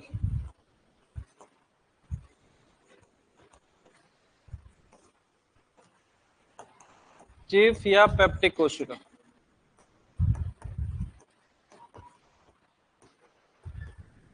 और तीसरे नंबर पे जो होती है उसको हम बोलते हैं ऑक्जेंटिक या पैराइटल सेल।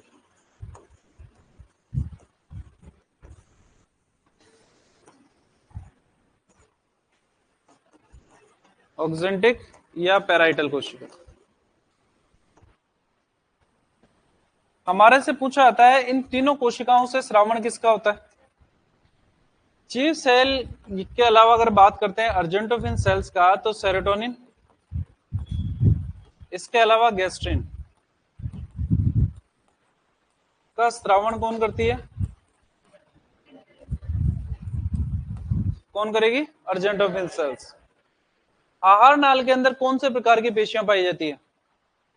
आहार नाल में कौन से प्रकार की पेशियां पाई जाती है? अरेखित पेशियां। अरेखित पेशियां कैसी होती है? अनैच्छिक होती है। इसका मतलब संकुचन आपके द्वारा नहीं किया, अपने हिसाब से ही संकुचन होगा। तो उस संकुचन को बनाए रखने के लिए आपको किसकी आवश्यकता होती है? तो जो स्मूथ मसल्स होती है, अरेखित पेशियां होती है, उनके अंदर संकुचन कौन करता है? सेरोटोनिन। क्योंकि ये इसके अंदर पाई जा रही है और स्मूथ मसल्स अपने रेटिकुलम के अंदर भी पाई जाएगी, तो वहां पर भी संकुचन कौन करेगा? सेरोटोनिन करेगा।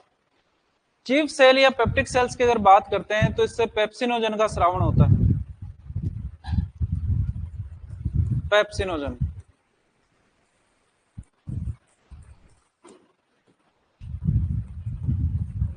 पेप्सिनोजन किसका श्रावण करेगी? पेप्सिनोजन। पेप्सिनोजन की आवश्यकता होती है आपको पेप्सिन एंजाइम के लिए, जो किसका पाचन करता है? प्रोटीन का। ठीक है, तो उसको सक्रिय कौन करेगा? पेप्सिनोजन। ऑक्जेंटिक या पैराइटल सेल्स की अगर बात करते हैं तो ये एचसीएल का श्रावण करती है। किसका? इसको बोलते हैं हाइड्रोक्लोरिक अम्ल। क्या बोलते हैं? इस हाइड्रोक्लोरिक अम्ल का श्रावण कौन करती है? ऑक्जेंटिक या पैराइटल सेल। क्योंकि ये पार्ट थोड़ा सा फिजियोलॉजी वाला है, लेकिन फिर भी थोड़ा सा बताता हूं मैं कारण उसका, क्योंकि इंपॉर्टेंट है हमारे लिए। हमारे से पूछा जाता है कि अबोमेजम का या आमाशय का जो वातावरण होता है वो अम्लीय होता है, क्षारीय होता है या उदासीन होता है? किसके श्रावण के कारण? एचसीएल के श्रावण के कारण। लगभग मान के चले तो 2 के आसपास पीएच पाई जाती है। किसके आसपास? गाय भैंस ने जो चारा खाया उसको पहले आपने स्टलाइज किया होटेरोन के अंदर, फिर गाय भैंस को खिलाया आपने? नहीं, नहीं स्लाइस किया आपने? नहीं किया। जैसा चारा हमारे पास में रखा हुआ था वैसा वैसा चारा आपने पशु को डाल दिया, खिला दिया, बैक्टीरिया वायरस पाए गए उसके अंदर। जो कुछ आपने खाया उसके अंदर भी बैक्टीरिया वायरस थे। भगवान ने व्यवस्था करी कि ये बैक्टीरिया वायरस आपके शरीर के अंदर जाने के बाद के अंदर ये नष्ट हो, थोड़े से नष्ट होने के लिए हायर पीएच के ऊपर बैक्टीरिया वायरस नष्ट हो जाते हैं। इसलिए किसका श्रावण करवाया? एचसीएल का श्रावण करवाया। एचसीएल का श्रावण कराने से फायदा क्या मिला? कि बैक्टीरिया वायरस नष्ट हो गए और वातावरण भी कैसा हो गया? अम्लीय हो गया। ठीक है, लेकिन ये व्यवस्था सिर्फ कहां तक करी? आमाशय तक। ठीक है, चाहे रूमिनेंट्स हो, चाहे सूडो रूमिनेंट्स हो, चाहे नॉन रूमिनेंट्स हो, सबके अंदर एचसीएल का श्रावण होगा। और ये सबके अंदर किसका सिक्रेशन करेगा? एचसीएल का। किसका? एचसीएल का।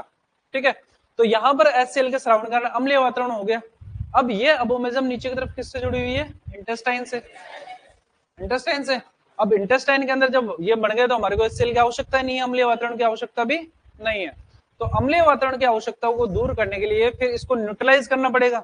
और न्यूट्रलाइज करने के लिए ड्यूडेनियम के अंदर विशेष प्रकार की ग्रंथियां बनाई गई, जिनको बोलते हैं ब्रूनर ग्रंथियां। कौन सी ग्रंथियां? ब्रूनर ग्रंथि। ब्रूनर ग्रंथियों से म्यूसिन का स्रावण होता है, जो क्षारीय होता है। कैसा होता है? क्षारीय। ये क्या है? अम्ल।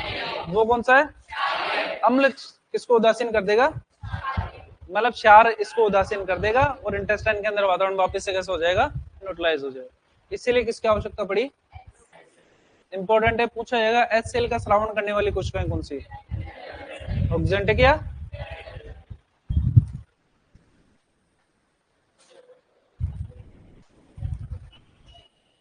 मैंने कहा ना क्लास से जाने के लिए आपको पूछने की जरूरत नहीं। हाँ दिल्लू भैया, नहीं यही में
लिख लिया सबने?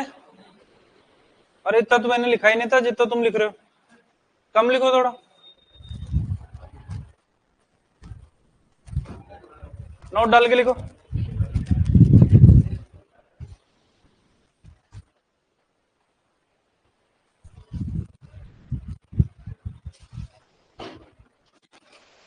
नोट डाल के लिखो। नवजात बछड़ों में आमाशय का सबसे बड़ा भाग। नवजात बछड़ों में आमाशय का सबसे बड़ा भाग। नवजात बछड़ों में आमाशय का सबसे बड़ा भाग।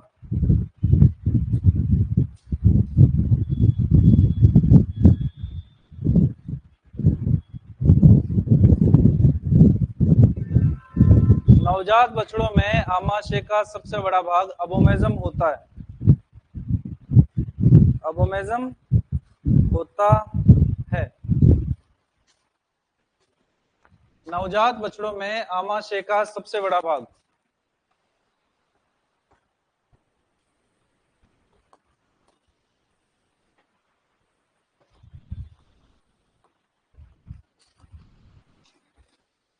सबसे बड़ा भाग कौन सा होता है? अबोमेजम। कितना बड़ा होता है वो सुनो। जन्म के समय अगर बात करते हैं तो रूमन प्लस रेटिकुलम दोनों को मिला दो और फिर इसका कर दो दुगना, है ना? इतना होता है। 8th वीक की अगर बात करते हैं तो रूमन प्लस रेटिकुलम के बराबर होगा। और अगर बात करते हैं 12th वीक की, 3 वीक का मतलब 12 वीक मतलब कितने महीने? 3 महीने। तो रूमन प्लस रेटिकुलम कैसा कितना रह जाएगा? आधा। हम कह रहे हैं नवजात बछड़ों के अंदर आमाशय का सबसे बड़ा भाग कौन सा होता है? अबोमेजम। जन्म के समय जितना रूमन और रेटिकुलम का आकार होता है उस आकार को भी डबल कर दिया जाए, इतना क्या होता है? अबोमेजम। जैसे ही 8 सप्ताह का होता है, 8 सप्ताह यानी कि 2 महीने, 2 महीने का होगा तो रूमन और रेटिकुलम को मिलाकर जितना अपना क्या रह जाएगा? अबोमेजम। अबोमेजम का ये मतलब नहीं है कि अबोमेजम का आकार कम हो गया, जैसे जैसे वक्त बढ़ता जाता है वैसे वैसे रूमन का आकार बढ़ता जाता है। तो अबोमेजम तो अपना उतना को उतना ही है, लेकिन रूमन और रेटिकुलम का आकार बढ़ रहा है। लेकिन 12वें वीक के अंदर रूमन और रेटिकुलम का आकार इतना बड़ा हो जाता है कि दोनों मिलाकर भी आधा पार्ट अपना क्या बच जाता है? अबोमेजम जैसा बच जाता है। ठीक है। अच्छा, अबोमेजम की आवश्यकता क्यों पड़ी हमारे को काफ के अंदर सबसे बड़ा करने की? क्योंकि काफ को क्या पीना है? दूध। और दूध के पाचन के लिए जो एंजाइम पाया जाता है वो कौन सा होता है? Renin enzyme. किसके अंदर मिलेगा? अबोमेजम में। और किसका पाचन करेगा? दूध का पाचन। बेसिकली ये रेनिन है वो दूध को किस में बदल देता है? दही के अंदर, कार्ड में बदल देता है, तो डाइजेशन उसका क्या हो जाता है? आसान हो जाता है। ठीक है। एक रेनिन हार्मोन का नाम भी सुना होगा आपने, रेनिन हार्मोन। रेनिन हार्मोन जो स्रावित होता है वो किससे स्रावित होता है? किडनी से स्रावित होता है। स्पेलिंग के अंदर फर्क है, हिंदी के अंदर तो बिल्कुल सेम बोलेंगे। यहां पर डबल एन लिखा है और यहां पर एक एन लिखा है। तो अगर अगले को कंफ्यूज होगा तो सिर्फ रेनिन ही लिखेगा वो, तो फिर अंग्रेजी के अंदर देखते रहना कि एक एन है कि 2 एन है। और अगर उसको कंफ्यूज नहीं करना होगा तो उसके आगे हार्मोन या एंजाइम लगाएगा। रेनिन हार्मोन है तो किडनी से स्रावित होगा, और अगर रेनिन एंजाइम है तो अबोमेजम से स्रावित होगा। दिक्कत? ऐसे कैसे उतरो?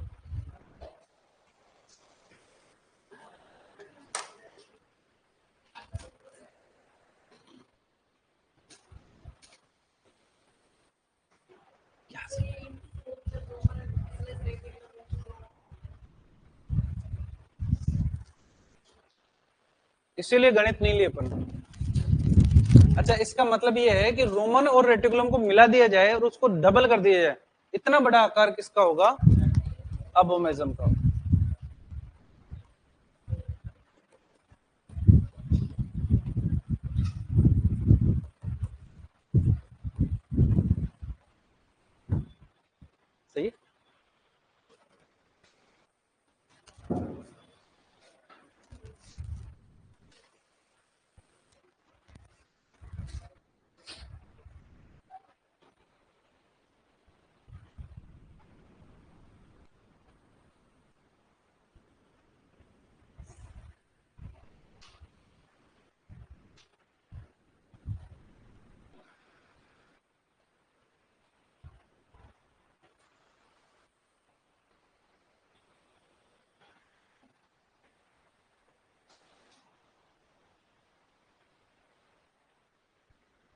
बुक्स में क्वेश्चन दे रखे हैं इसलिए आधार दुगुनारी करवा दिया है मैंने ना।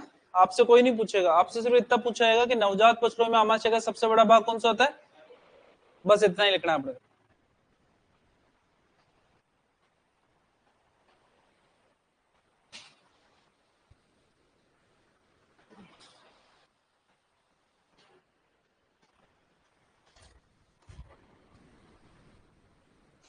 नोट डाल के लिखोगे रेनिन एंजाइम और रेनिन हार्मोन।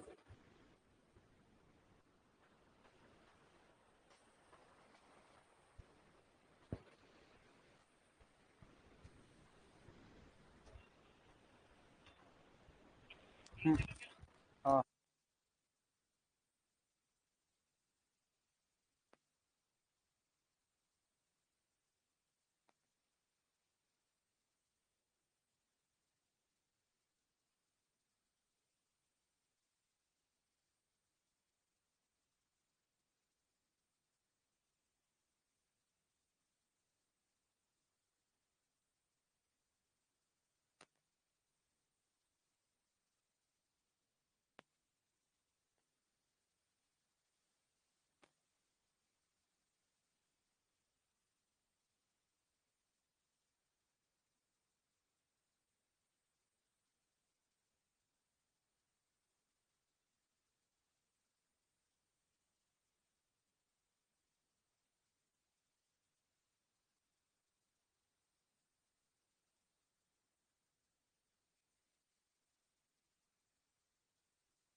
एग्जाम्पल के अंदर लिखो गाय भैंस भेड़ बकरी हिरण जिराफ नीलगाय।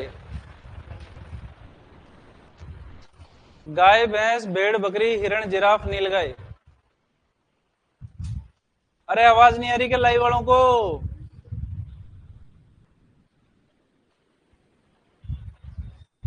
रोमिनेंट्स के एग्जाम्पल के अंदर लिखोगे गाय भैंस भेड़ बकरी, ये चार ही पूछेंगे आपसे ना, हिरण जिराफ नीलगाय। अच्छा मैं याक भी लिख दूं यहाँ पर, कोई नहीं पूछेगा तुम्हारे से। देखा ना याक? हाथ खड़े करो किसने देखा है। अरे रियल की थोड़ी पूछ रहा हूं, मैं तो पूछ रहा हूँ जानते तो हो ना, सबने देखा है? कहां पे देखा? वेटनरी में? भैया वेटनरी के अंदर कोई नहीं बताता। याक तो तुमने बचपन में ही देख लिया था जब पढ़ा था, वाई फोर, फोटो देखी थी ना वहीं पर। तो ज्यादा सीरियस ले लिया इसलिए अब वेटनरी में आना पड़ गया अपने को। दिक्कत यहां तक, चले आगे सुनते जाओ जो जो बोल रहा हूं। सेकंड नंबर पे जो कैटेगरी आती है उसको हम बोलते हैं सूडो रोमिनेंट्स। कौन सी? सूडो रोमिनेंट्स, इसको बोलते हैं आभासी रोमन थी। सुनो रे सुनो, बाद में लिखना, बाद में लिखोगे बाद में, देखते जाओ। आमाशय में तीन भाग, कितने भाग? तीन भागों के अंदर सबसे पहला, दूसरा रेटिकुलम, तीसरा अबोमेजम। क्या नहीं पाया गया? तो सूडो रुमिनेंट्स के अंदर आमाशय का कौन सा भाग अनुपस्थित होता है? ओमेजम अनुपस्थित होता है। एग्जाम्पल की अगर बात करते हैं तो ऊंट और लामा। तीसरी जो कैटेगरी आती है हमारे पास में, उस कैटेगरी को हम बोलते हैं नॉन रुमिनेंट्स। क्या बोलते हैं? इसको बोलते हैं अरुमंथी। इसके अलावा इनको मोनोगेस्ट्रिक भी कहते हैं। इसके अलावा इनको सिंपल स्टोमक भी बोलते हैं। 4 भाग होने से थोड़ा सा कॉम्प्लिकेटेड हो गया था, यहां पर एक भाग होने से सब कुछ सही हो गया, साधारण हो गया, इसलिए इसको क्या बोलेंगे? साधारण आमाशय। यहां पर अगर बात करते हैं तो आमाशय में कितने कक्ष? आमाशय में एक कक्ष पाया जाता है, और इस एक कक्ष को अपन क्या बोलते हैं? क्या बोलते हैं? आमाशय। क्या बोलते हैं? है ना? तो अपने दिमाग से निकाल देना है कि रोमन रेटिकुलम, ओमेजम, अबोमेजम जैसी कोई संरचना नॉन रुमिनेंट्स के अंदर पाई जाती है। आपके अंदर पाया जाता है क्या अबोमेजम? मिलता है क्या? फिर कैसे बोल दिया तुमने अबोमेजम? पाया जाता है क्या? अरे बता दो रे, किसी की गलती से किसी ने चेकअप वेकअप करवाया और अबोमेजम, डॉक्टर ने कहा बधाई हो आपके तो अबोमेजम हुआ है। नहीं होता ना? अब सुनो, बुक्स के अंदर क्वेश्चन दे रखा है कि नॉन रोमिनेंट के अंदर आमाशय का कौन सा भाग पाया जा रहा है, और ऑप्शन के अंदर दे रखे हैं रोमन रेटिकुलम, ओमेजम और अबोमेजम, और आंसर सही माना गया है अबोमेजम को। पहली बात तो कि क्वेश्चन ही गलत है। कारण, क्योंकि आमाशय में सिर्फ एक ही कक्ष मिला है अपने को, और रुमिनेंट से उसका कोई भी संबंध नहीं है। लेकिन फिर भी अगर मान लो चलो क्वेश्चन थोड़ा सा ठीक है, तो अपन ये मान के चलते हैं अबोमेजम क्यों आंसर दिया? क्यों? क्योंकि हमारे समान पाचक एंजाइम किसके अंदर पाए गए थे? इसलिए हमारे आमाशय के समान कौन सा है? ना कि वो अबोमेजम है। क्लियर है? समझ में आ गया? ठीक है। एग्जाम्पल की अगर बात करते हैं हम यहां पर, कुत्ता, बिल्ली, सुअर, घोड़ा, हाथी। ले भाई मानव, आप भी कौन से कैटेगरी में आते हो? नॉन रुमिनेंट की श्रेणी के अंदर आते हो, कि यानी कि आप जुगाली नहीं करते। सर घोड़ा लिख दिया ना यहाँ पर, तो इक्वाइंस पूरे आ गए। सुअर लिख दिया, इसका मतलब स्वाइन पूरे आ गए। डायनासोर देखे हैं क्या कभी अपन ने? है? टीवी पे देखा? टीवी पे तो बहुत कुछ देखा है तुमने।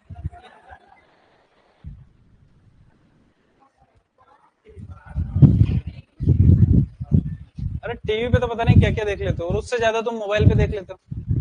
कम देखा करो तुम, है ना? मोबाइल को कम देखा करो।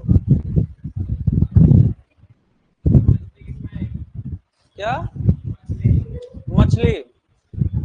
आपने अगर गौर किया हो तो शुरुआत के अंदर लिखा था कि आमाशय के आधार पर पशुओं को 3 श्रेणियों में बांटा गया है। मछली पशु की श्रेणी में। अगर थोड़े से इंटेलिजेंट होते तो ये जरूर पूछ सकते थे कि मुर्गी किस में आती है, तब भी मेरा यही जवाब होता है कि पहले ही लिखा था कि आमाशय के आधार पर पशुओं का वर्गीकरण। मुर्गी पशुओं में नहीं आती।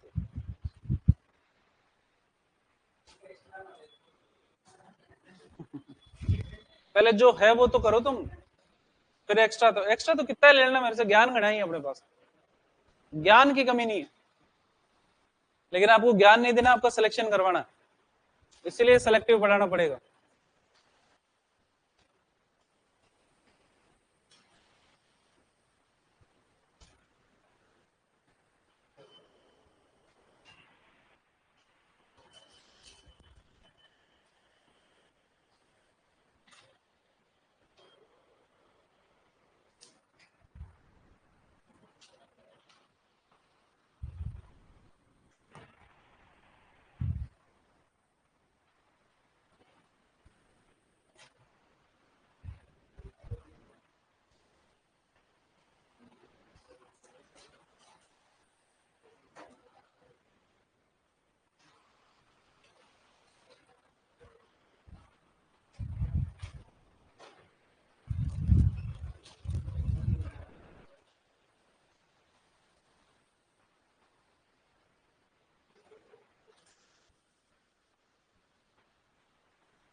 अरे हाथों से लिखते हो कि मुंह से लिखते हो?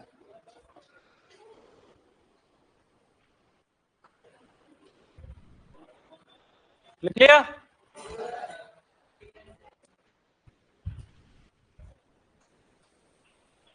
लिखो, आराम से लिखो रे।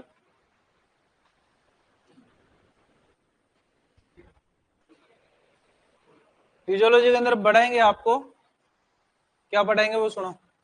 रूमिनेंट्स और सुडो रूमिनेंट्स के अंदर सेलुलोज का पाचन करने के लिए जो बैक्टीरिया पाए जाते हैं, वो बैक्टीरिया पाए जाते हैं रूमन के अंदर। किसके अंदर? रूमन के अंदर। घोड़ा भी तो घास खाता है, लेकिन घोड़े के अंदर तो रूमन पाई नहीं जाती, नहीं पाई जाती। तो घोड़े के अंदर जो सेलुलोज का पाचन होता है वो होता है सीकम के अंदर। किसके अंदर? सीकम के अंदर। तो अगर पूछा जाए कि घोड़े में सेलुलोज का पाचन कहां पर होता है, तो आगे लिखेंगे इंटेस्टाइन के अंदर की सीकम बिग कोमा आकार की सीकम किसमें पाई जाती है? घोड़े के अंदर। किसमें? घोड़े में। तो घोड़े के अंदर वहां पर मिलेगा।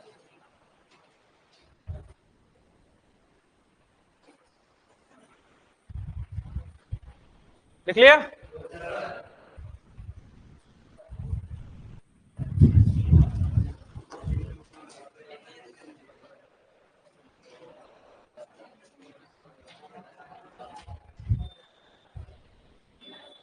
देखो इधर, अरे देखो रे, देख लो पहले, बाद में कर लेना। घोड़े की बात कर रहे हैं अपन यहाँ पर। घोड़े जी हमेशा अलग ही चलते हैं। एक क्वेश्चन पूछा जाता है कि मार्गोप्लिकेटस, मार्गोप्लिकेटस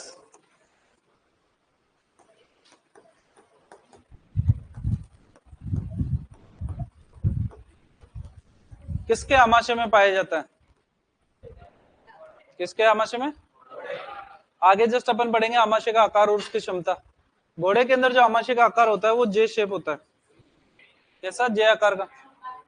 तो घोड़े के अंदर जो ईसोफेगस आती है, उसके बाद में आमाशय इस प्रकार से घूमता है, और ये भी इस प्रकार से घूमता है, फिर इसके आगे से इंटेस्टाइन शुरू हो जाती है। तो घोड़े का जो आमाशय होता है उसके बीच के अंदर यहाँ पर एक फाइब्रोमस्कुलर कोड पाया जाता है, जो आमाशय को दो भागों में डिवाइड करता है। कितने भागों में? दो। और इस फाइब्रोमस्कुलर कोड को ही क्या बोलते हैं? आपको सिर्फ इतना याद रखना है कि मार्गोप्लिकेटस पाया किसमें जाता है, और घोड़े के भी कौन से अंग में? नोट डाल के लिखो, नोट डाल के लिखो। घोड़े के आमाशय में मार्गोप्लिकेटस पाया जाता है। घोड़े के आमाशय में, घोड़े के आमाशय में मार्गोप्लिकेटस पाया जाता है। घोड़े के आमाशय में मार्गोप्लिकेटस पाया जाता है। घोड़े के आमाशय में मार्गोप्लिकेटस पाया जाता है। क्या पाया जाता है? मार्गोप्लिकेटस। होता क्या ये बता ही दिया, ठीक है।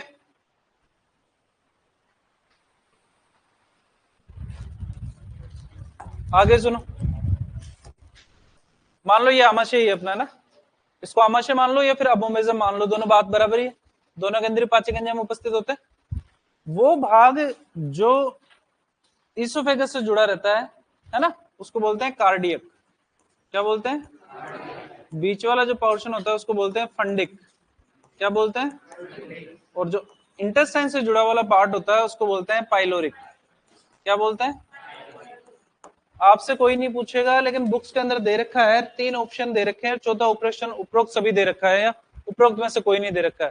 पूछा गया है ईसोफेगस कौन से भाग से जुड़ती है, और इंटेस्टाइन कौन से भाग से जुड़ती है, ठीक है। नेक्स्ट देखो, तो ये पाए नहीं जा रहे। अपन ने जैसे लंबी अस्थियों को तीन भागों में डिवाइड किया, एपिफाइसिस, डाइफाइसिस, मेटाफाइसिस, वैसा ही बाहर से हमने डिवाइड कर दिया इसको कार्डिक, फंडिक और पाइलोरिक के अंदर, ठीक है ना। लिखो इसके अंदर, नोट डाल के लिखो। स्थिति के आधार पर आमाशय में तीन भाग होते हैं। स्थिति के आधार पर आमाशय में तीन भाग होते हैं। स्थिति के आधार पर आमाशय में तीन भाग होते हैं। कितने भाग? तीन। सबसे पहले लिखोगे कार्डियक, नंबर वन कार्डियक। लिखो इसके आगे, ईसोफेगस से जुड़ता है, कार्डियक, सबसे पहले लिखोगे कार्डियक।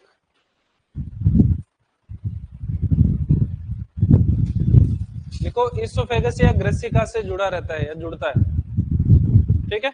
सेकंड नंबर पे लिखोगे फंडिक, सेकंड नंबर पे फंडिक, इसमें कुछ नहीं लिखना। और तीसरे नंबर पे लिखोगे पाइलोरिक।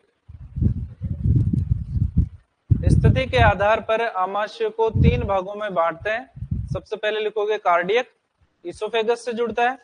दूसरे नंबर पे लिखोगे फंडिक, जिसमें कुछ नहीं लिखना है। और तीसरे नंबर पे लिखोगे पाइलोरिक, लिखोगे आंत जुड़ी रहती है, आंत जुड़ी रहती है। क्या जुड़ी रहती है? आंत। दिक्कत यहां तक चले आगे? ठीक है, आगे सुनो। हमारे से क्वेश्चन पूछा जाता है आमाशय का आकार कैसा होता है, और साथ ही साथ पूछा जाता है आमाशय की क्षमता।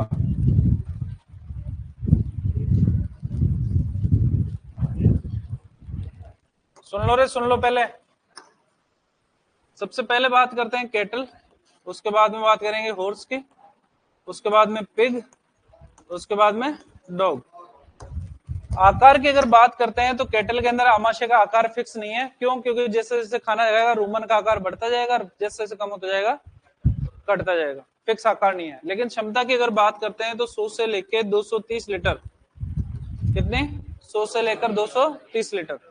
घोड़े की अगर बात करते हैं तो घोड़े के अंदर जे शेप।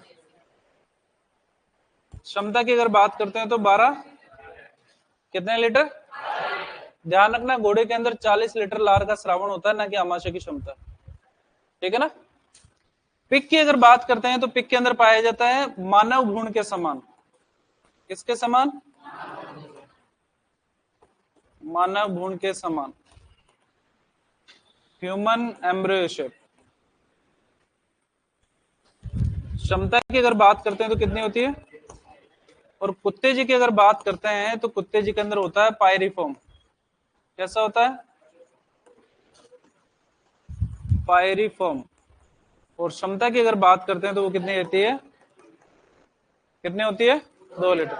बुक्स में क्वेश्चन दे रखे है ना, मैं तो पढ़ाता भी नहीं था ये, लेकिन तुम खड्डे खोद खोद के खोद खोद के लाते गए, मैं ऐड करता गया करता गया करता गया, कोई नहीं पूछेगा तुम्हारे से।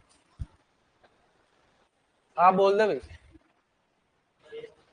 हाँ बोलो रे। अरे कुछ बोल रहे थे अभी, ऐसे डरते क्यों तुम? पूछ लिया करो ना। क्या? बुक बुक के अंदर वो सारी बुक्स आ जाती हैं जो आप पढ़ते हो, कोई से भी राइटर की हो चाहे। नाम बोले सर, अब नाम तो मेरे को पता नहीं, मैंने भी एक बार ही पढ़ी थी, है ना। ये आप में से क्वेश्चन पूछते हैं, फिर आप बताते हो कि ये मैं पूछता हूँ कहाँ से पढ़ा, बोले सर उस बुक में से पढ़ा। मग ठीक है, बता देता।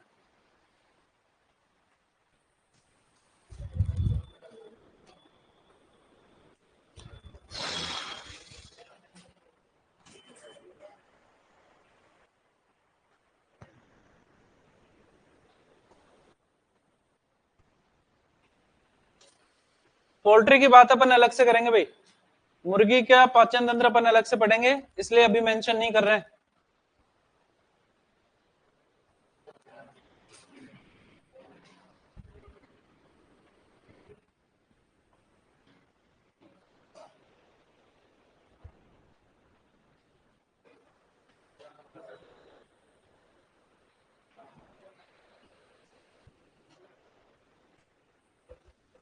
क्या हो गया?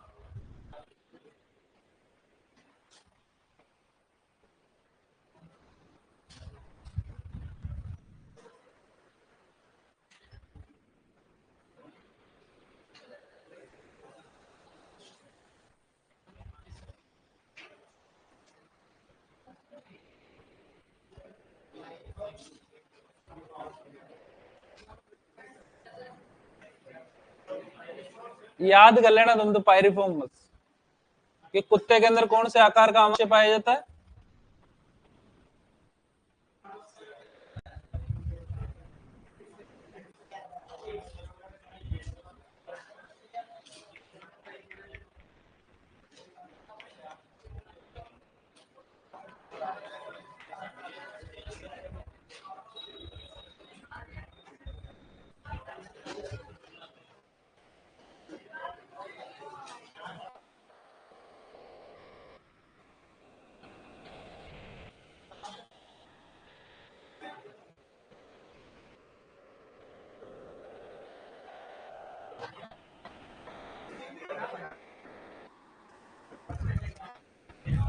अरे लिख लिया। मेरे को सच में हंसी आती है ना। जैसे मैं तुम्हारे को कुछ नहीं बोलता तो तुम फिर मेरे को कुछ नहीं समझते। होता है ना ऐसा। अभी इतनी सी देर के अंदर कितनी आवाज आने लगी। अब कहीं तो ऐसे हैं जो अभी भी पंचायती में लग रहे हैं। नहीं कर ले तू भी कर ले। कर ले। अरे कर लो ना, अब तो बोल रहा हूँ मैं बातें। हो गई क्या? चलो आमाशय की बात यहाँ पर होती है हमारी कंप्लीट। आमाशय की बात में क्या आती है? लिखो हाथ इंटेस्टाइन। हेडिंग डालोगे इंटेस्टाइन।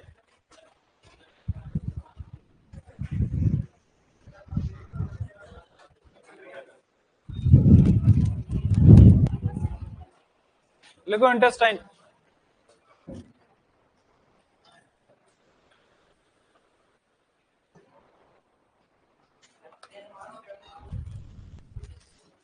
इंटेस्टाइन लिख लिया?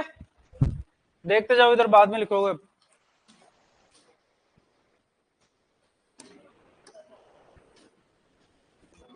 आती है इंटेस्टाइन।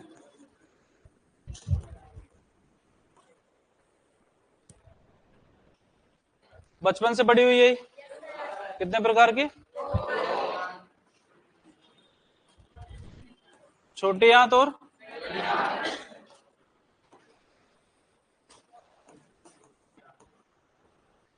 जानते हो आप छोटी आंत के कितने भाग? सबसे पहले, दूसरा,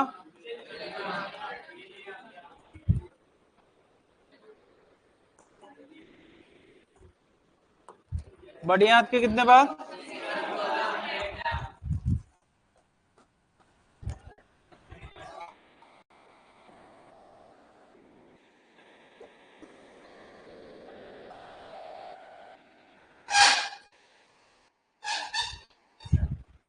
अच्छा, जितनी आवाज आज हो रही है उतनी आवाज कभी सुनी क्या आपने क्लास में?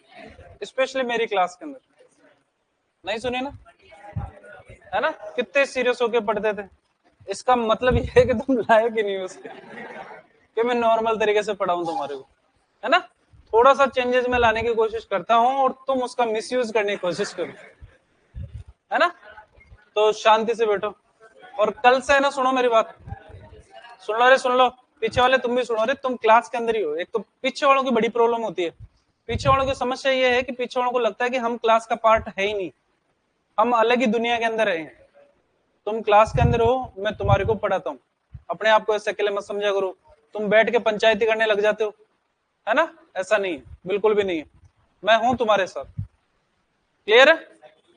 ठीक है, चलो इधर देखो। इधर सबसे पहले बात करते हैं इंटेस्टाइन की। इंटेस्टाइन की लंबाई की अगर बात करते हैं तो 50 से लेकर 52 मीटर तक की होती है।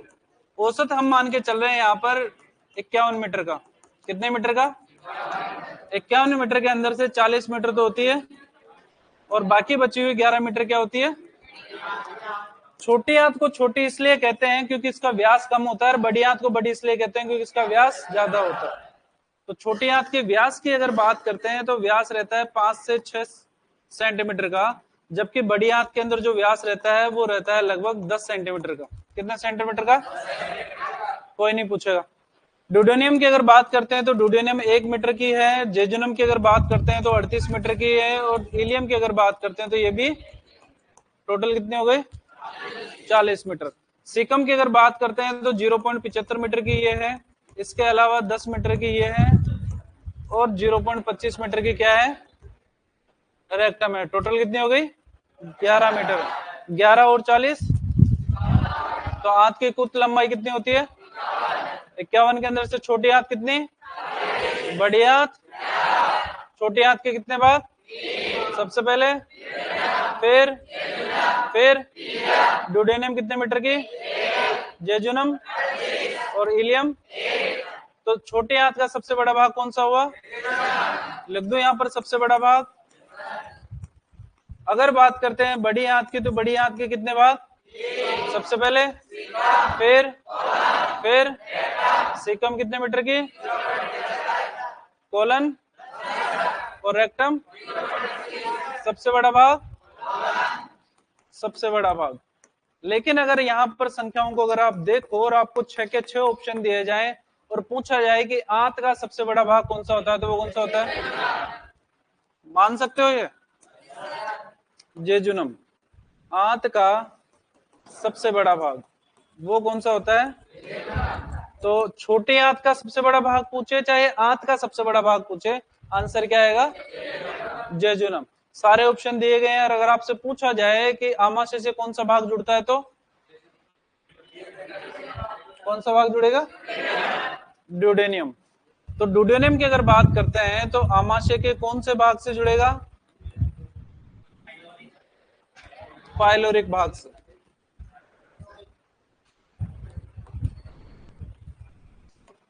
किससे जुड़ेगी? पाइलोरिक भाग से। तो आमाशय का पाइलोरिक भाग छोटे आंत के ड्यूडेनियम से जुड़ा रहता है। ड्यूडेनियम की अगर बात करते हैं तो ड्यूडेनियम सिर्फ 1 मीटर की, इसकी आवश्यकता क्यों हुई? क्योंकि हमारे को सहायक अंग जो है, हमारे सहायक अंगों की बात करें तो यकृत की बात कर लो, पित्ताशय की बात कर लो, इसके अलावा अग्नाशय की बात कर लो, है ना, स्प्लीन की बात कर लो। ये ऑर्गन्स बेसिकली जुड़े किससे रहते हैं? ड्यूडेनियम से।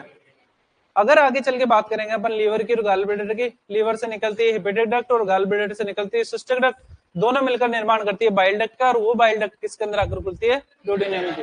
फिर पढ़ेंगे अग्नाशय, हम कहेंगे अंतःस्रावी और बहिःस्रावी दोनों प्रकार की ग्रंथि होती है। बहिःस्रावी के रूप में अग्नाशय के अंदर अग्नाशय नलिका पाई जाती है और वो अग्नाशय नलिका कहां पर आकर खुलती है? ड्यूडेनियम के अंदर। तो ड्यूडेनियम के अंदर बेसिकली सहायक अंग आकर जुड़ेंगे इसके अंदर, है ना। किसका श्रावण करेंगे, किसका नहीं करेंगे, इसकी बात करेंगे जस्ट अपन आगे की तरफ। अभी सिर्फ इतना ही कि बड़ी आंत होती है 2 प्रकार की, छोटी आंत और बड़ी आंत। छोटी को छोटी इसलिए कहा है क्योंकि इसका व्यास कम है, और बड़ी को बड़ी इसलिए कहा है क्योंकि इसका व्यास ज्यादा है। व्यास की अगर बात करते हैं तो 5 से 6 सेंटीमीटर किसका है? छोटी आंत का, और 10 सेंटीमीटर किसका है? बड़ी आंत का। छोटी आंत के 3 भाग हैं, ड्यूडेनियम, जेजुनम, इलियम। ड्यूडेनियम जुड़ी होती है